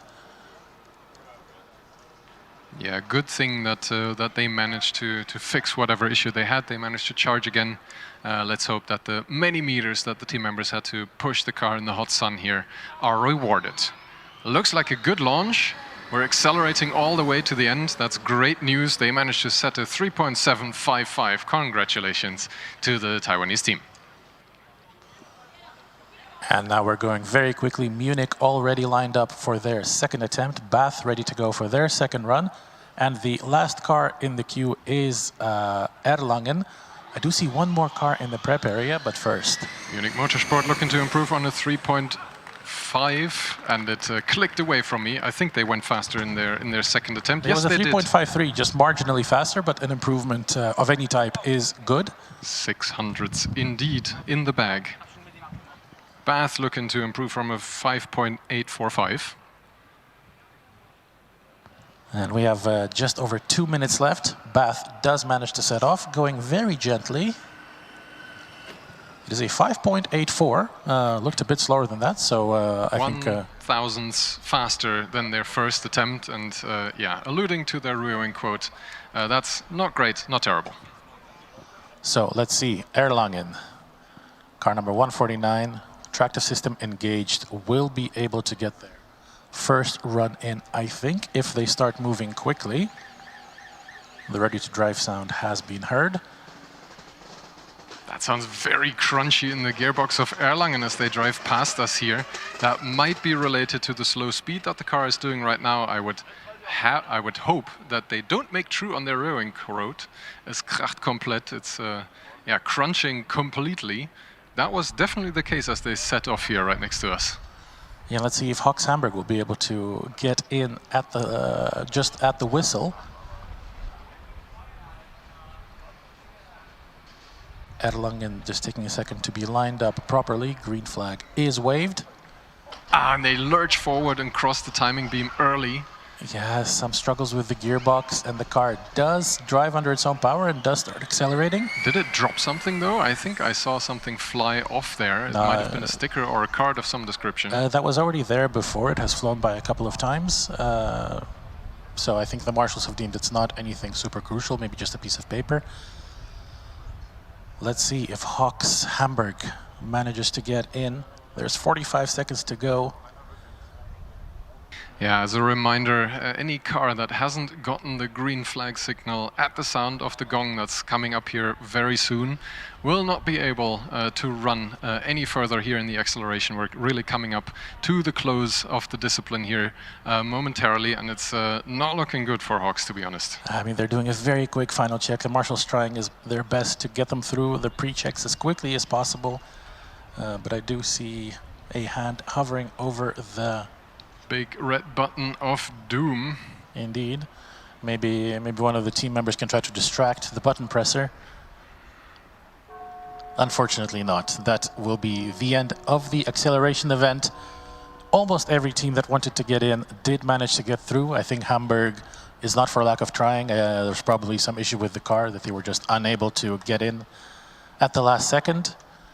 But that is it for the manual acceleration today. Yeah, nevertheless, I think it's worth pointing out this is only one team that we have to disappoint here in the queue today. So thank you to all the teams that showed up here to the acceleration just in time and did provide us quite a good show here in the last couple of hours.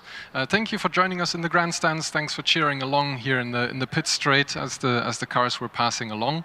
It's been fun, and we'll see you with more dynamics this afternoon, namely the manual autocross.